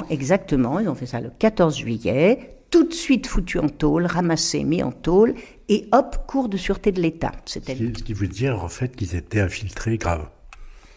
Bien fichés, quoi. Ce qui veut dire que la répression était devenue très très active et qu'il y avait beaucoup de flics à cette époque-là. Il se trouve qu'à Bordeaux, l'UNEF a décidé qu'elle était solidaire de ces gens-là. Alors que partout ailleurs, non. Pas plus que le PC, d'ailleurs, il faut le rappeler quand même. Entre le PC qui, à un moment donné, qualifie Cohn-Bendit de juif allemand, qui a rien à faire là. Et non, c'était Segui, c'était la CGT, c'était pas le PC.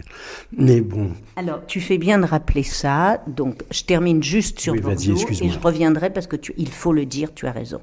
Sur Bordeaux, l'UNEF, exception en France, décide qu'elle est solidaire avec ces lanceurs de cocktails Molotov et décide de prendre des grands avocats, comme ils sont en cour de sûreté de l'État, ils sont incarcérés à Paris, des grands avocats nationaux. Et là, tu as le banc et l'arrière-ban de la Ligue des droits de l'homme, il y a Yves de Chezelle qui a été l'avocat de Messali Hadj dans son temps jadis, il y a de très grands avocats du barreau qui les défendent, et finalement, ils ont des peines quand même lourdes. Il y en a qui prennent 6 ans de tôle. Pour des cocktails? Oui, pour des cocktails. 6 ans de tôle. 6 ans de tôle. Il a un peu brûlé le commissariat ou pas? Mais pas du tout. Il y a eu un petit morceau, mais à peine, 4 fois rien. Il y en a 2 qui ont eu 6 ans de tôle, 2 qui ont eu 2 ans de tôle, un qui a été relâché, mais il y a eu l'amnistie en juillet 69, et donc ils ont été relâchés. Qui a valu pour tout le monde, hein, y compris pour ceux qui avaient été inculpés pour la mort du commissaire Lacroix. Non. Non? Pas du tout. Ah bah alors non. Pas du tout. Pourquoi? Pas du tout. Alors, je dois répondre à 2 choses. La mort du commissaire Lacroix, le procès en cour d'assises et non pas en cour de sûreté de l'État, a eu lieu en septembre 1970. Donc après l'amnistie. Après. Pas question d'amnistie. D'autant plus que là, il y avait homicide en cause.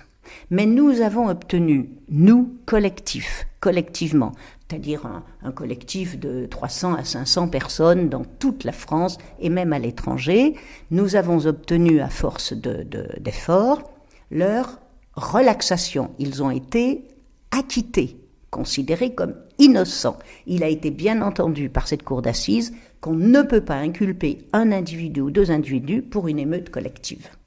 C'est inadmissible et ça n'est juridiquement pas tenable. Tu vois que je n'ai pas fini le livre. Donc ils ont été acquittés. Voilà. Et le soir même où ils sont sortis, ils ont bouffé avec des copains, dont Françoise Routier, mon amie qui a fait ce fonds documentaire, et Sylvain.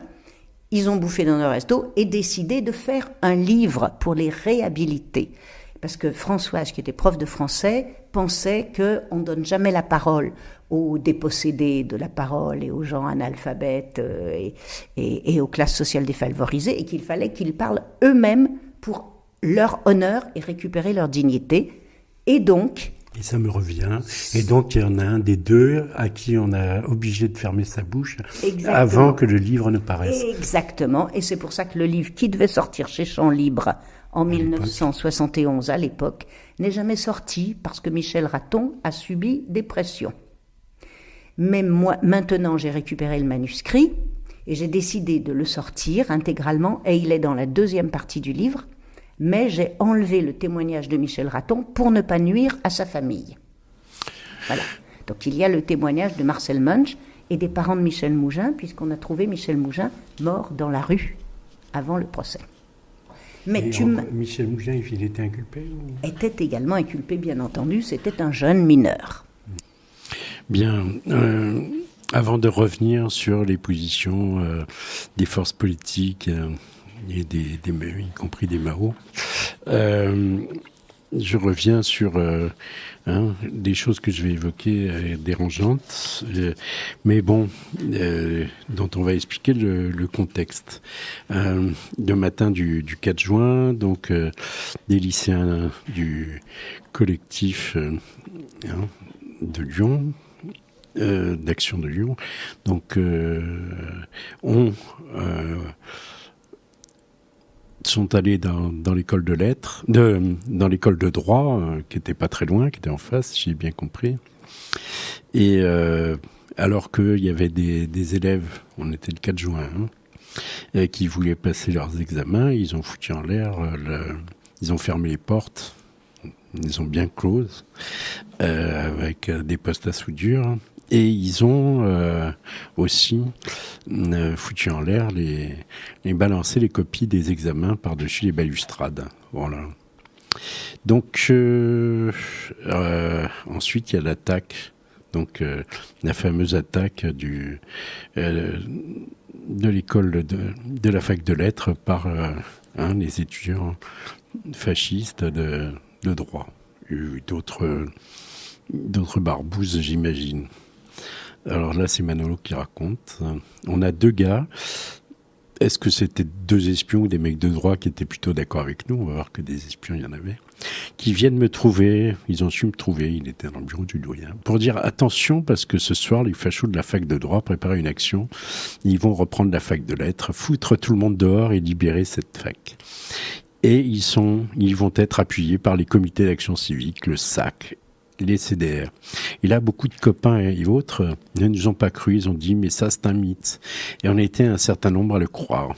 4 heures de l'après-midi, donc la petite douzaine ou vingtaine qui l'ont cru a commencé à amasser des pierres à des endroits stratégiques, à regarder, à fermer des fenêtres et à déposer des pierres. Et heureusement, parce qu'ils ont attaqué. Je ne me souviens plus à quelle heure. Le soir à 20h. C'était donc le soir parce que certains partaient en disant « S'ils n'ont pas encore attaqué, ils ne viendront pas. Donc, nous, on va bouffer, on va au Resto U. » Et ceux-là, ils n'ont pas pu revenir à la fac et la défendre avec nous parce qu'ils ont été bloqués. Et là, ils ont commencé à attaquer. Et j'ai vu, déjà à l'entrée de la fac principale, le long du Rhône, j'ai vu des bombes. Je crois que c'était des bombes offensives, c'est-à-dire qui sont moins destructives que les défensives, d'après ce que je sais au niveau militaire. Et les bombes offensives, ça tapait là. Là, il y avait toute une plaque de goudron, oui, de bitume, ça faisait un trou, ploum. Pardon. Toute une plaque de bitume comme ça, en l'air. Les sacs, les CDR et compagnie balançaient ça. Et je l'ai vu. Après, j'ai su que c'était des grenades offensives. Et offensives, c'est plus doux que défensives. Donc, ce n'étaient pas des petits étudiants de droit qui voulaient passer leurs examens. Tu te rappelleras que c'était comme ça. Manolo dessine un plan. Là, c'est la place où il y a la statue de Claude Bernard. Là, c'est le Rhône. Et ici, un département chimie. Oui, c'était l'aile sciences. Mais il y avait des produits chimiques et après... Là, il y avait plusieurs cours, là une entrée, et là plusieurs cours. On avait essayé de mettre des parpaings là. Et ils ont commencé par entrer par là parce que c'était facile. Comme nous, on était rentrés à la fac de droit. Là, c'était facile, plus difficile que là où ils ont essayé d'entrée. Mais là, ils se sont fait massacrer. Moi, je me rappelle, ils sont rentrés, et nous, on est rentrés par là, et ça s'est bombardé à coups de bouteilles d'acide trouvées dans le département chimie. Et on a réussi, on ne s'y attendait pas, on a réussi à les repousser. Moi, je ne savais pas qu'il y avait des stocks de chimie, mais d'autres le savaient. J'étais une pièce rapportée à la fac de lettres. Et après, personnellement, je me rappelle que là, il y avait une porte, une grille aérée, quoi, et que là, ici, là, on les a repoussés. Mais là, j'ai pris un parpaing sur la tronche et je suis tombé. Je n'étais pas inanimé, mais je ne pouvais plus me lever. Et là, t'avais une protection. Le grand Floro, avec sa barbe, est venu sous une pluie de machin. Il m'a chargé et m'a ramené à mon bureau du doyen. Et là, ça a pétaradé pendant 2 ou 3 heures. Et si je me souviens bien, les copains ou d'autres qui voulaient nous rejoindre ne pouvaient pas. Parce que là, t'avais les fachos, les CDR et les flics. Et c'est sur le coup de 2 heures du matin. Les flics ne sont pas intervenus, je confirme. L'ensemble est entériné sans embâche par l'autre militant, le Canu. À un moment, l'extrême droite veut reprendre la faculté de droit et ils veulent enfoncer au bélier. Et nous, on était là. Alors j'ai même de la peine pour eux parce que franchement, on avait de l'acide qu'on leur balançait sur la figure, tu t'imagines. Oui, on balançait de l'acide, oui. Mais moi, je me demande si j'en ai jeté. Il me semble que non. Mais les fascistes, ils ont reçu, ah oui. Ils étaient courageux parce que franchement, des jeunes, ils enfonçaient comme ça. La police était avec eux, avec le haut-parleur derrière. Mais nous, ce qu'on leur a donné avec des bouteilles d'acide, tu vois un peu ce que ça peut donner.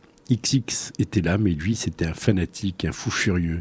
Il fallait le retenir, lui, je me souviens, il aurait tué quelqu'un. Un tract distribué le lendemain et non signé présente l'attaque de la faculté des lettres le 4 juin 1968 par les fascistes de la faculté de droit. Là, surveillez vos oreilles.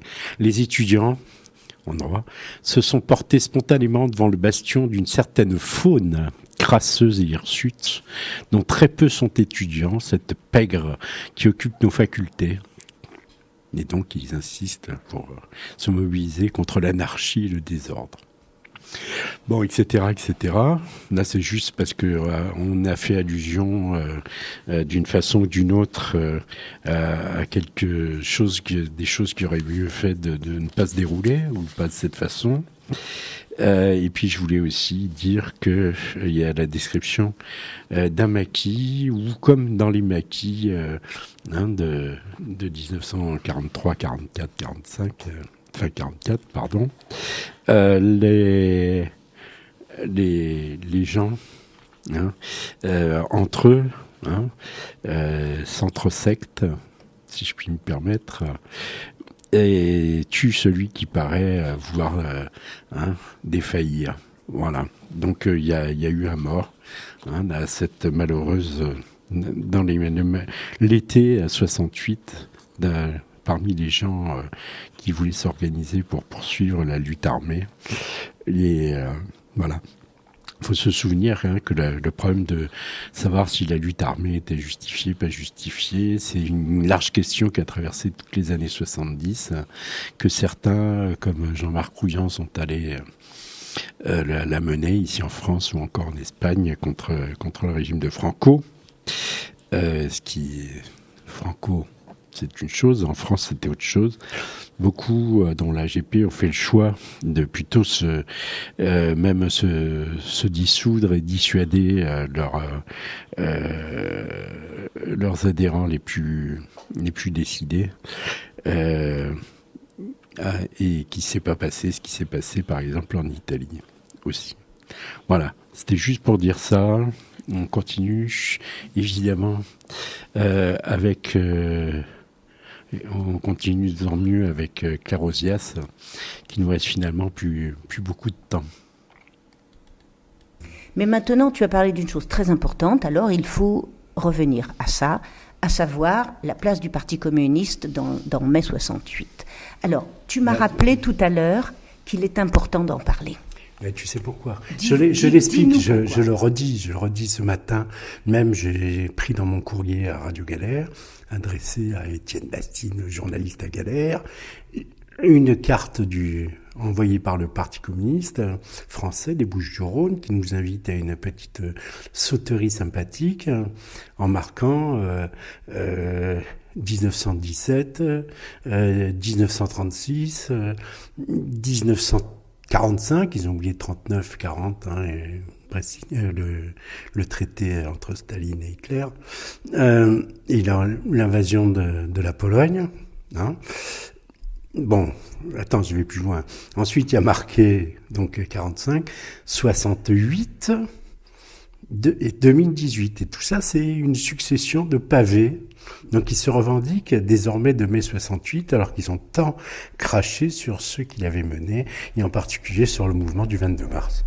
Alors, c'est pas seulement qu'ils ont craché, c'est-à-dire que la raison fondamentale de l'échec de mai 68, c'est le pacte de Yalta. Le pacte de Yalta qui décide entre Staline et Churchill.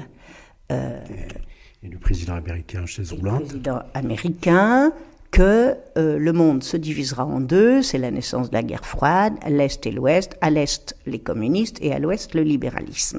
C'est comme ça que les Grecs ont été les premiers à faire les frais de ça. Et donc en 68... Ils ont vécu une guerre civile abominable. Et en 68, le général de Gaulle part en Allemagne, dit-on, pour voir les troupes françaises militaires massées en Allemagne, et le général Massu, mais en réalité on me dit qu'il est allé voir les Russes pour leur demander, on est bien d'accord que l'accord de Yalta tient toujours. Donc j'ai pas de souci à me faire pour mes enragés. C'est une mauvaise langue. Bon. Claire, tu es une mauvaise langue. Évidemment que le Parti communiste savait ça. Mais de toute manière, pour le Parti communiste, il est hors de question qu'une révolution sur sa gauche ait lieu. L'Espagne le sait, elle en a fait les frais.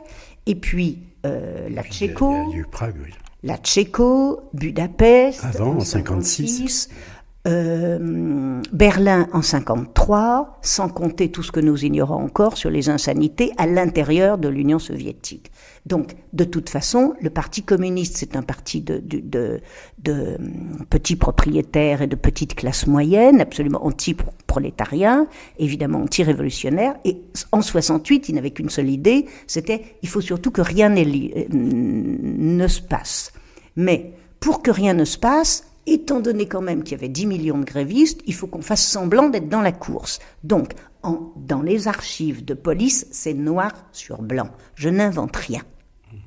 Les consignes envoyées chaque jour aux militants syndicaux de la CGT sont en aucune façon fraterniser avec les étudiants et n'aller rejoindre aucune manif étudiante et ne laisser entrer dans les usines aucun étudiant. D'ailleurs, c'est beaucoup. Aucun étudiant pratiquement n'est rentré nulle part. Mais alors aucun étudiant n'est entré dans les bastions staliniens, aucun. Et les bastions staliniens, c'est l'industrie lourde. Donc à Lyon, évidemment, c'est Berliet, etc. Et quand on parle de Saint-Nazaire et de Nantes, Saint-Nazaire et Nantes, ce sont essentiellement moins que malheureusement l'anarcho-syndicalisme, certes dont il y avait quelques illustres représentants, que effectivement la CGT. Alors là, ils ont fait la CGT à Saint-Nazaire et à Nantes, ils ont occupé Sud Aviation, etc. Mais j'ai des récits sur comment ils s'y sont mis. Ils ont séquestré certains ouvriers pour les obliger à occuper. Donc on est loin de la démocratie directe. Donc, le PC est une force anti-révolutionnaire et anti... Ce qui n'était pas le cas de la CFDT à l'époque. Anti-mai 68. C'est le bloc CGT plus PC, le bloc anti-mai 68, les alliés les plus certains de De Gaulle.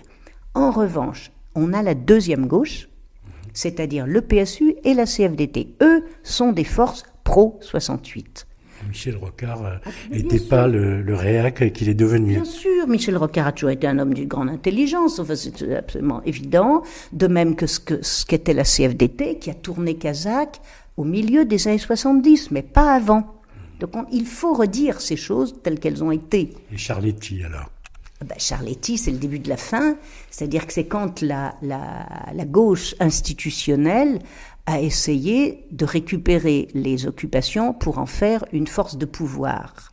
Bon, là, nous, les gens du 22 mars et tous les enragés, les inorganisés, on a hurlé, on s'en moquait, je ne connaissais même pas le nom de Mitterrand, quant à moi. Donc moi, Mitté quoi? Bon, mais on s'en moquait, on n'y a pas cru. Les militants algériens, eux, ils connaissaient, parce que Quick... Les Algériens connaissaient, mais on n'y a pas cru.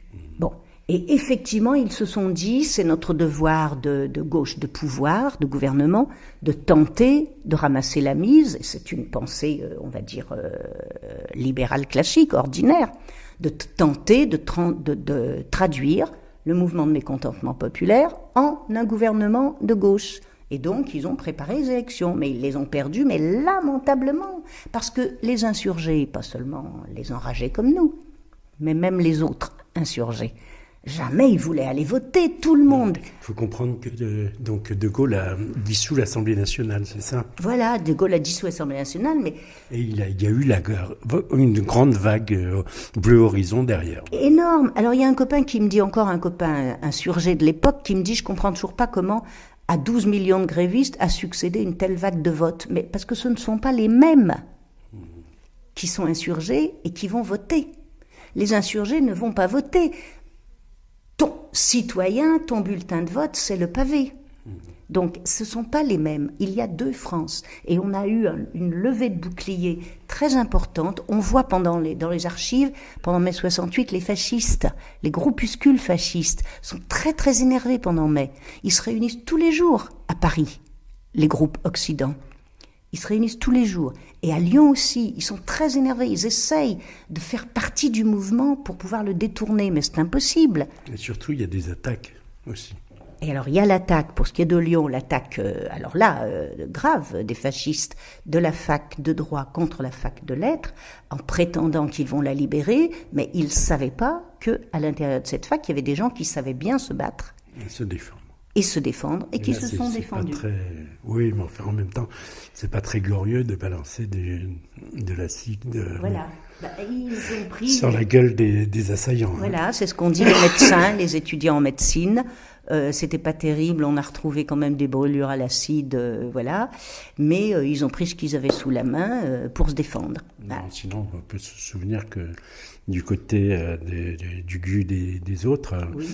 Il y a eu plusieurs accidents, on va mettre ça entre guillemets, des bagarres très fortes qui les ont surtout impliqués eux dans une violence extrême. On se souvient de quelqu'un qui a fini en chaise roulante. Je ne parle pas du Rudi Dutschke, ça c'est l'Allemagne.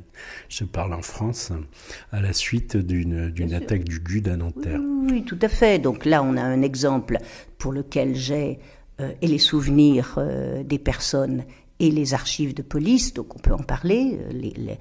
Cette attaque par les fascistes de la fac de lettres le 4 juin 1968, mais il y a beaucoup d'autres faits pour lesquels on n'a pas toutes ces précisions d'archives, mais qui sont extrêmement violentes du côté des fascistes. De toute façon, cette attaque des fascistes le 4 juin à Lyon, c'était non seulement le groupe Occident, ou Ordre Nouveau, je ne me rappelle jamais. Non, Ordre Nouveau, c'est bien après. Donc Occident, non seulement le groupe, mais les comités de défense de la République. Les CDR de De Gaulle. Et c'était qui les CDR? C'était des milices paramilitaires, faut pas... Et le SAC. Et le SAC, donc ça rigolait pas, la vermine fasciste, je ne sais pas si tu te rappelles cette affiche, la vermine fasciste. Je me rappelle surtout qu'à Marseille, ils avaient retrouvé une liste des gens que le SAC voulait enfermer au stade Vélodrome si jamais ça tournait, tournait mal. Donc les fascistes étaient très très très excités et de fait, ils n'ont pas réussi à prendre la main, mais la riposte fasciste, à mon point de vue, elle se fait non pas sur le tas, non pas dans l'événement immédiat, mais sur les longues années ultérieures après. Voilà, puisqu'on peut compter, toi tu mets dans la période répressive jusque toute la période où Giscard d'Estaing, à partir de 74, c'est-à-dire déjà 6 ans après, de 74, donc jusqu'à 81, où il y a eu une répression permanente. Parce que, si tu veux, les maoïstes, bon, ils sont sympas. Par maoïste, c'est pas une homogénéité, mais je veux dire par là que eux, ils ne voulaient pas, quand même, un de leurs grands chefs voulait pas faire mai 68 en mai 68. Ils pensaient que c'était une révolte de petits bourgeois, que c'était pas le moment, qu'il fallait pas la faire. Par contre, ils ont pensé que c'était le moment de faire la révolution en 1970, alors que tout le monde était déjà mort, enterré, en prison, fou, etc. Bon. Et eux, ils ont cru et essayé de faire des émeutes, des petits soubresauts, des petites luttes émancipatrices dans les années 70. Et c'est ce qu'ils appellent mai 68. Mais il faut quand même être sérieux, un calendrier est un calendrier. Et la prise de la Bastille, c'est le 14 juillet, encore que c'est à vérifier. Mais c'est pas en 1810, c'est en 1789. Il ne faut pas se tromper de date. C'est-à-dire que lorsqu'il y a, par exemple, l'attaque de la Bourse du commerce à Paris le 24 mai 68, si les mecs ne veulent pas y aller, ils n'iront pas un an plus tard. Il ne faut pas, c'est une erreur d'analyse. Et c'est ce qu'ont fait les maoïstes en essayant de refaire mai 68 dans les années 70. Je vais leur faire un procès supplémentaire, mais qui est valable aussi pour les trotskistes. C'est comme il n'y avait pas d'ouvriers qui adhéraient à leur thèse, ceux qui adhéraient à leur thèse, les grands penseurs leur ont dit d'aller travailler à l'usine. Et donc après, ils ont créé donc des noyaux ouvriers. Donc tu vois l'absurdité jusqu'où elle peut aller. Non mais je veux dire que il y a eu des événements intéressants dans les années 70, c'est certain. Il y a bien entendu le mouvement de libération des femmes. Il y a eu le mouvement de libération des homosexuels. Il y a eu le retour à la terre. Il y a eu les luttes antinucléaires. Il y a eu des tas d'autogestion de partout. Il y a eu l'IP, il y a eu le Larzac. Mais ceci n'est pas mai 68. Ce sont des luttes. Là, c'est bien parce que tu évoques des choses qui, pour moi, sont au-delà de mes 13 ans. Et donc, auxquelles j'ai participé. Ce sont des le Larzac, fondamentales vues d'aujourd'hui. Voilà, l'écologie à Paris. Mais ce n'est pas, c'est un lot. On est bien d'accord. C'est un lot de consolation par rapport à mai 68. Donc, il ne faut pas penser que mai 68 ne se joue pas en 1970. Non, il est déjà perdu. C'est comme la Commune de Paris. La Commune de Paris qui se termine, bon, évidemment, fin mai 1871.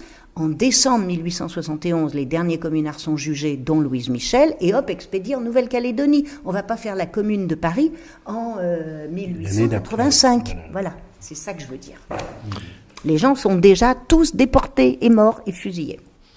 Ouais, je crois que je vais énerver Claire Ozias quand elle réécoutera cette émission ou qu'elle écoutera cette émission, puisque là, je vais vous passer de l'égérie de la gauche prolétarienne, Dominique Grange.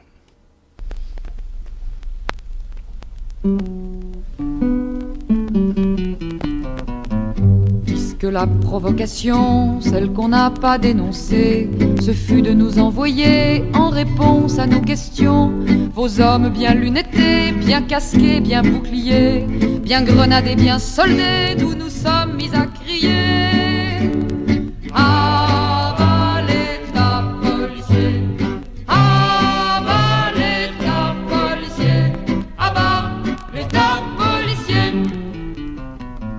Parce que vous avez posté dans les cafés, dans les gares, des hommes aux allures bizarres pour ficher, pour arrêter les crivines, les Joshua, au nom de je ne sais quelle loi, et beaucoup d'autres encore, nous avons crié plus fort. Ah, l'État policier, ah, l'État policier, ah, l'État policier. Mais ce n'était pas assez pour venir à bout de nous. Dans les facs, à la rentrée, vous frappez un nouveau coup. Face aux barbouzes, aux sportifs, face à ce dispositif, nous crions assis par terre, des beaux-arts jusqu'à Nanterre. Ah, l'État policier, ah, l'État policier, ah, l'État policier. Vous êtes reconnaissables, vous les flics du monde entier, les mêmes imperméables, la même mentalité. Mais nous sommes de Paris, de Prague, de Mexico et de Berlin à Tokyo, des millions à vous crier. Ah, l'État policier, ah, l'État policier, ah, l'État policier. Quelle est la bonne question que j'aurais dû te poser et que j'ai pas posée parce que justement j'ai pas fini le bouquin. Je pense qu'on a parlé de l'essentiel dans le livre. Après, c'est un livre qui est fait de plusieurs livres et de plusieurs voix et de plusieurs écritures. J'ai utilisé les travaux de mes prédécesseurs, les travaux, le militantisme, les actions militantes de Sylvain, de Françoise, du 22 mars, tous ces gens qui se sont mobilisés, qui ont laissé des archives. Et puis, le manuscrit de ces trimards qui n'a pas été publié. Et puis, j'ai sollicité des copains que j'ai interviewés. Et puis, j'ai demandé l'autorisation de consulter les archives de police. Et cette autorisation m'a été donnée. Et donc, j'ai pu lire les archives de police. Alors, tous ces documents-là forment ce livre. Il y a des copains qui me disent que c'est un livre avec une architecture très anarchique, c'est-à-dire un peu le bordel. C'est possible, mais chacun, j'espère, y trouvera son content. C'est un peu vrai. Il y a des répétitions, mais comme elles ne sont pas faites sous le même ton, on y prend plaisir. Alors voilà, vous avez entendu, c'est Étienne qui l'a dit. Et Françoise Routhier, alors il faut lui rendre un hommage quand même à cette femme. Elle avait 10 ans de plus que vous quand même. Oui, 11 même. 11 de plus que toi, donc quand elle s'engage dans cette affaire de l'occupation de la fac de lettres. Le plus bel hommage qui a été rendu à Françoise Routhier, c'est Christine Fauré qui lui a rendu à la première présentation que j'ai faite de ce livre, il y a un mois. Elle a dit « Je pense, Claire, que tu as dressé le premier portrait d'une femme leader politique de mai 68, et probablement le seul. » Et Christine Fauré est une copine, chercheure, féministe du mouvement des femmes. Mais, donc là, tu es contente, quoi. Hein. Mais elle a écrit sur les femmes terroristes russes, et elle a beaucoup écrit sur mai 68, c'est ça que je veux dire. Donc ça fait partie de son travail. Et ça, c'est un hommage à ce livre. Ça fait apparaître, et toi-même tu l'as senti, Françoise Routhier comme une femme leader politique. Or, en mai 68, c'est pas la mode. Non, c'est vrai. Et j'ai apprécié aussi, au-delà des deux, du prof et de son épouse là, qui vont tenter de sauver les trimards en les évacuant vers Paris. Oui. C'est Noblet, c'est comment ? Les Brunet. Brunet, voilà. Jacqueline et Roland Brunet, oui. Voilà. Ces gens-là, ils ont un petit rein quand même. Oui. Et alors... Attends, avant que j'oublie, ce qui m'a plu aussi, c'est la référence à Fustier et à Deligny. Tu les connais ? Dont je connais un peu l'esprit. Oui, tout à fait. J'ai apprécié que ça s'intègre logiquement dans ce livre, comme le lien avec les actions de Guattari ou de Deleuze. Absolument. En tout cas, Deligny, c'est très important, parce que ça donne le ton et l'esprit d'une autre prise en charge de ces laissés-pour-compte de la société et donc de la Révolution, une prise en charge avec une espérance égalitaire, même si on n'y arrive pas, parce que les gens sont trop esquintés, qui se saoulent la gueule tout le temps, qui se défoncent comme des bêtes, et ils se mutilent, ils se battent, enfin bref, c'est pas inventé, ce ne sont pas des personnages de cinéma, ce sont des vrais gens. Et ils sont donc très difficiles à vivre avec eux, mais des gens comme Deligny, des gens comme Fustier ont fait le maximum pour rendre une autre vie possible à ces gens-là. Et le Curton aussi, alors. Rougen, le Curton, comment il s'appelle ? Raguenès. Ah, tu vois que j'ai du mal. Hein. Raguenès. J'ai de la mémoire. Tu vois, ça apparaît avec des clignotants. Non, mais c'est important. Raguenès, d'accord. Vas-y. C'est important parce que c'est une chose qu'on ne peut même pas imaginer aujourd'hui. Je ne pensais même pas que tu allais rendre hommage à l'Église, toi. Je ne voyais pas dans cette position-là, même un curé rouge. Je pensais que ça allait t'insupporter. Il faut le faire parce qu'il faut, quand on fait l'histoire, il faut être honnête. Et on n'a pas besoin d'enlever aux curés rouges leur place pour conserver la nôtre.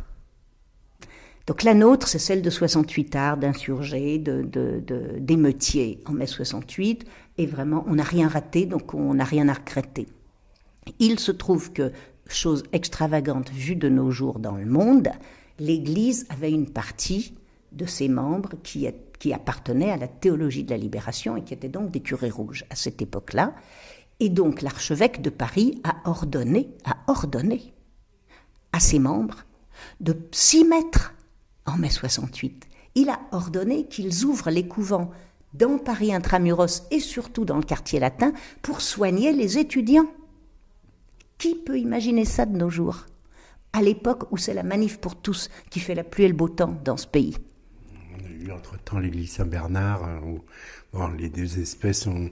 Bon, et puis un espoir quand même ici à Marseille, avec Pontier, puisqu'il n'a pas envoyé tout de suite la police pour déloger les 65 mineurs qui avaient trouvé refuge dans l'église Saint-Féréol. Bon, allez. Bon, ben, c'est bien de nuancer comme tu le fais, parce que ça permet de ne pas être trop sommaire. Donc, évidemment, et heureusement pour nous tous, qu'on trouve ça et là des nuances. Bon, voilà. Mais en gros, c'est pas des nuances. À l'époque, il y a témoignages chrétiens qui s'impliquent, il y a des curés, il y a des religieuses, il y a la jeunesse ouvrière chrétienne. Il y a la jeunesse ouvrière chrétienne. Qui n'est pas rien. Qui n'est pas rien, très très importante. Il y a la jeunesse étudiante chrétienne. Il y a les paysans, tout le mouvement dont je ne parle pas. Paysans en mai 68, qui est chrétien, qui est catho, et c'est au nom de cette catholicité-là, de ce catholicisme-là, qu'ils entrent dans la lutte. Alors, on ne voit pas pourquoi on les enlèverait. J'ai mis la canaille tout à l'heure pour annoncer, parce que j'avais vu que tu la citais, pour savoir définir à la pègre, voilà. La canaille, eh bien j'en suis, par Marc Rougeret, donc... Et ce qui m'a choqué, c'est le dernier, tu t'en doutes, hein, c'est quand même, avant le dernier refrain, il y a la dernière strophe. Dans cette strophe, la racaille se met au service de la nation et les ennemis vont comprendre que... Ah oui, non, mais il y a plusieurs versions, attention, il faut pas... Non, mais c'est vrai. Non, mais bon. C'est tout à fait vrai. Alors, il faut... Comment dire ? Je ne sais pas quelle version tu as donnée, parce que j'ai juste vu que c'était dans le bouquin, mais je n'ai pas eu le temps de le lire. Il y a deux interprétations de la canaille, et plus précisément, pour être exact, du lumpen. Alors, il y a l'interprétation marxiste, et surtout de Engels, qui dit « le lumpen, ce sont des gens sans foi ni loi, qui s'embauchent comme mercenaires pour les causes les plus crapuleuses. » Ce qui n'est pas faux, on en connaît. Certes. Et puis, il y a d'autres gens dont Bakounine n'est pas la figure principale, parce que Bakounine, il est à moitié chemin. Mais il y a d'autres, après Bakounine, après Marx, à la fin du 19e siècle, qui disent pas du tout, ce sont ces lumpen qui précisément n'ont ni racines, ni obligations, ni rien du tout, qui peuvent être l'avenir soulever les montagnes. Et qui peuvent soulever des montagnes. Donc, je pense que la chanson La Canaille, ce ne serait pas impossible qu'elle ait plusieurs versions. Donc tu me parles, enfin c'est une armée immense vêtue en haillons, en sabots, mais qu'aujourd'hui la vieille France les appelle sous ses drapeaux. On les verra dans la mitraille, ils feront dire aux ennemis, c'est la canaille, eh bien j'en suis. Non, mais ça c'est la garde nationale. Ce sont les militaires révolutionnaires dont il est question là-dedans. À mon avis, parce que c'est antérieur à la Commune. Hein. Donc, à mon avis, c'est de ça qu'il s'agit. Mais, si par hasard il s'agissait de l'interprétation plutôt néfaste qui te semble à toi, ce ne serait pas non plus une surprise. Parce qu'il y a aussi cette interprétation de la canaille. Donc, il y a des copains... On l'a vu là, dans les rangs de la Gestapo française. Bien entendu. Alors, il y a des copains qui... m'ont fait, mais très amicalement, la critique que je porte les trimards au nu et que je fais d'eux un nouvel étendard messianique de la figure révolutionnaire. Non. Non, je dis qu'il ne faut pas stigmatiser, non. C'est tout, les uns les autres. Il ne faut pas et considérer les gens avec égalité. Il ne faut pas les stigmatiser, et il y a une ouverture possible de partage, et ils peuvent prendre leur part dans la révolution. Voilà, bon. Donc on n'a pas à les foutre dehors, ça c'est une chose. Mais maintenant, quant à en faire un étendard, bien sûr que non. Voilà. Ok, c'est là-dessus qu'on va conclure. C'est la canaille, eh bien j'en suis. Merci Carosias. Voilà, donc les paroles de la fameuse canaille qu'on va réécouter maintenant pour conclure cette émission. Elles sont d'Alexis Bouvier, la mise en musique de Joseph Darcier, ça date bien de 1865. Ça a été rendu célèbre par ceux qui l'ont chanté durant la Commune de Paris, mais je vous rappelle qu'il y avait l'idée, avant la proclamation de la Troisième République, de défendre Paris contre les Prussiens. Eh oui. Voilà. On peut pas Non. Bon, enfin bref, ça va. Je ferme ma bouche. Je vous rappelle que Claire Ozias, Trimard, Pègre et Mauvais Garçon de mai 68, c'est aux ateliers de création libertaire et vous pouvez facilement la commander.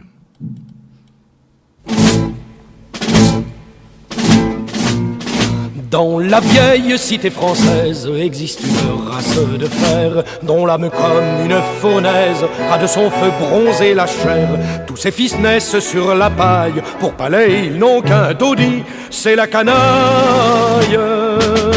Eh bien j'en suis. Ce n'est pas le pilier du bagne, c'est l'honnête homme dont la main, par la plume ou le marteau gagne, en suant son morceau de pain. C'est le père enfin qui travaille, les jours et quelquefois les nuits, c'est la canaille. Eh bien j'en suis. C'est l'artiste, c'est le bohème, qui sans soupir rime rêveur. Un sonnéat, c'est le qu'il aime, trompant l'estomac par le cœur. C'est à crédit qu'il fait ripaille, qu'il loge et qu'il a des habits, c'est la canaille. Eh bien j'en suis. C'est l'homme à la face terreuse, au corps maigre, à l'œil de hibou, au bras de fer, à main nerveuse, qui sortons d'on ne sait pas où. Toujours avec esprit vous raille, se riant de votre mépris, c'est la canaille. Eh bien j'en suis. C'est l'enfant que la destinée force à rejeter ses haillons quand sonne sa 20e année pour entrer dans nos bataillons. Chair à canon de la bataille, toujours il succombe sans cri, c'est la canaille. Eh bien j'en suis. Il fredonnait la Marseillaise, nos pères les vieux vagabonds, attaquant en 93 les Bastilles dont les canons défendaient la vieille muraille que de trembleurs ont dit depuis, c'est la canaille. Eh bien j'en suis. Les uns travaillent par la plume, le front dégarni de cheveux, les autres martèlent l'enclume et se saoulent pour être heureux, car la misère en sa tenaille fait saigner leurs flancs amaigris, c'est la canaille. Eh bien j'en suis. Enfin c'est une armée immense, vêtue en haillons, en sabots, mais qu'aujourd'hui la vieille France les appelle sous ses drapeaux. On les verra dans la mitraille, ils feront dire aux ennemis, c'est la canaille. Eh bien, j'en suis. Décidément. Voilà, donc c'est la fin de cette émission avec cette canaille si bien chantée par Marc Augeret. Je vous retrouve la semaine prochaine. Mais avant, puisque vous pouvez réécouter cette émission dès ce mardi à 9h du matin, toujours sur le 88.4 pour la bande FM, sur le canal 8C en DAB+, et sur www.radiogalère.org au moins pendant 2 ans, et le télécharger.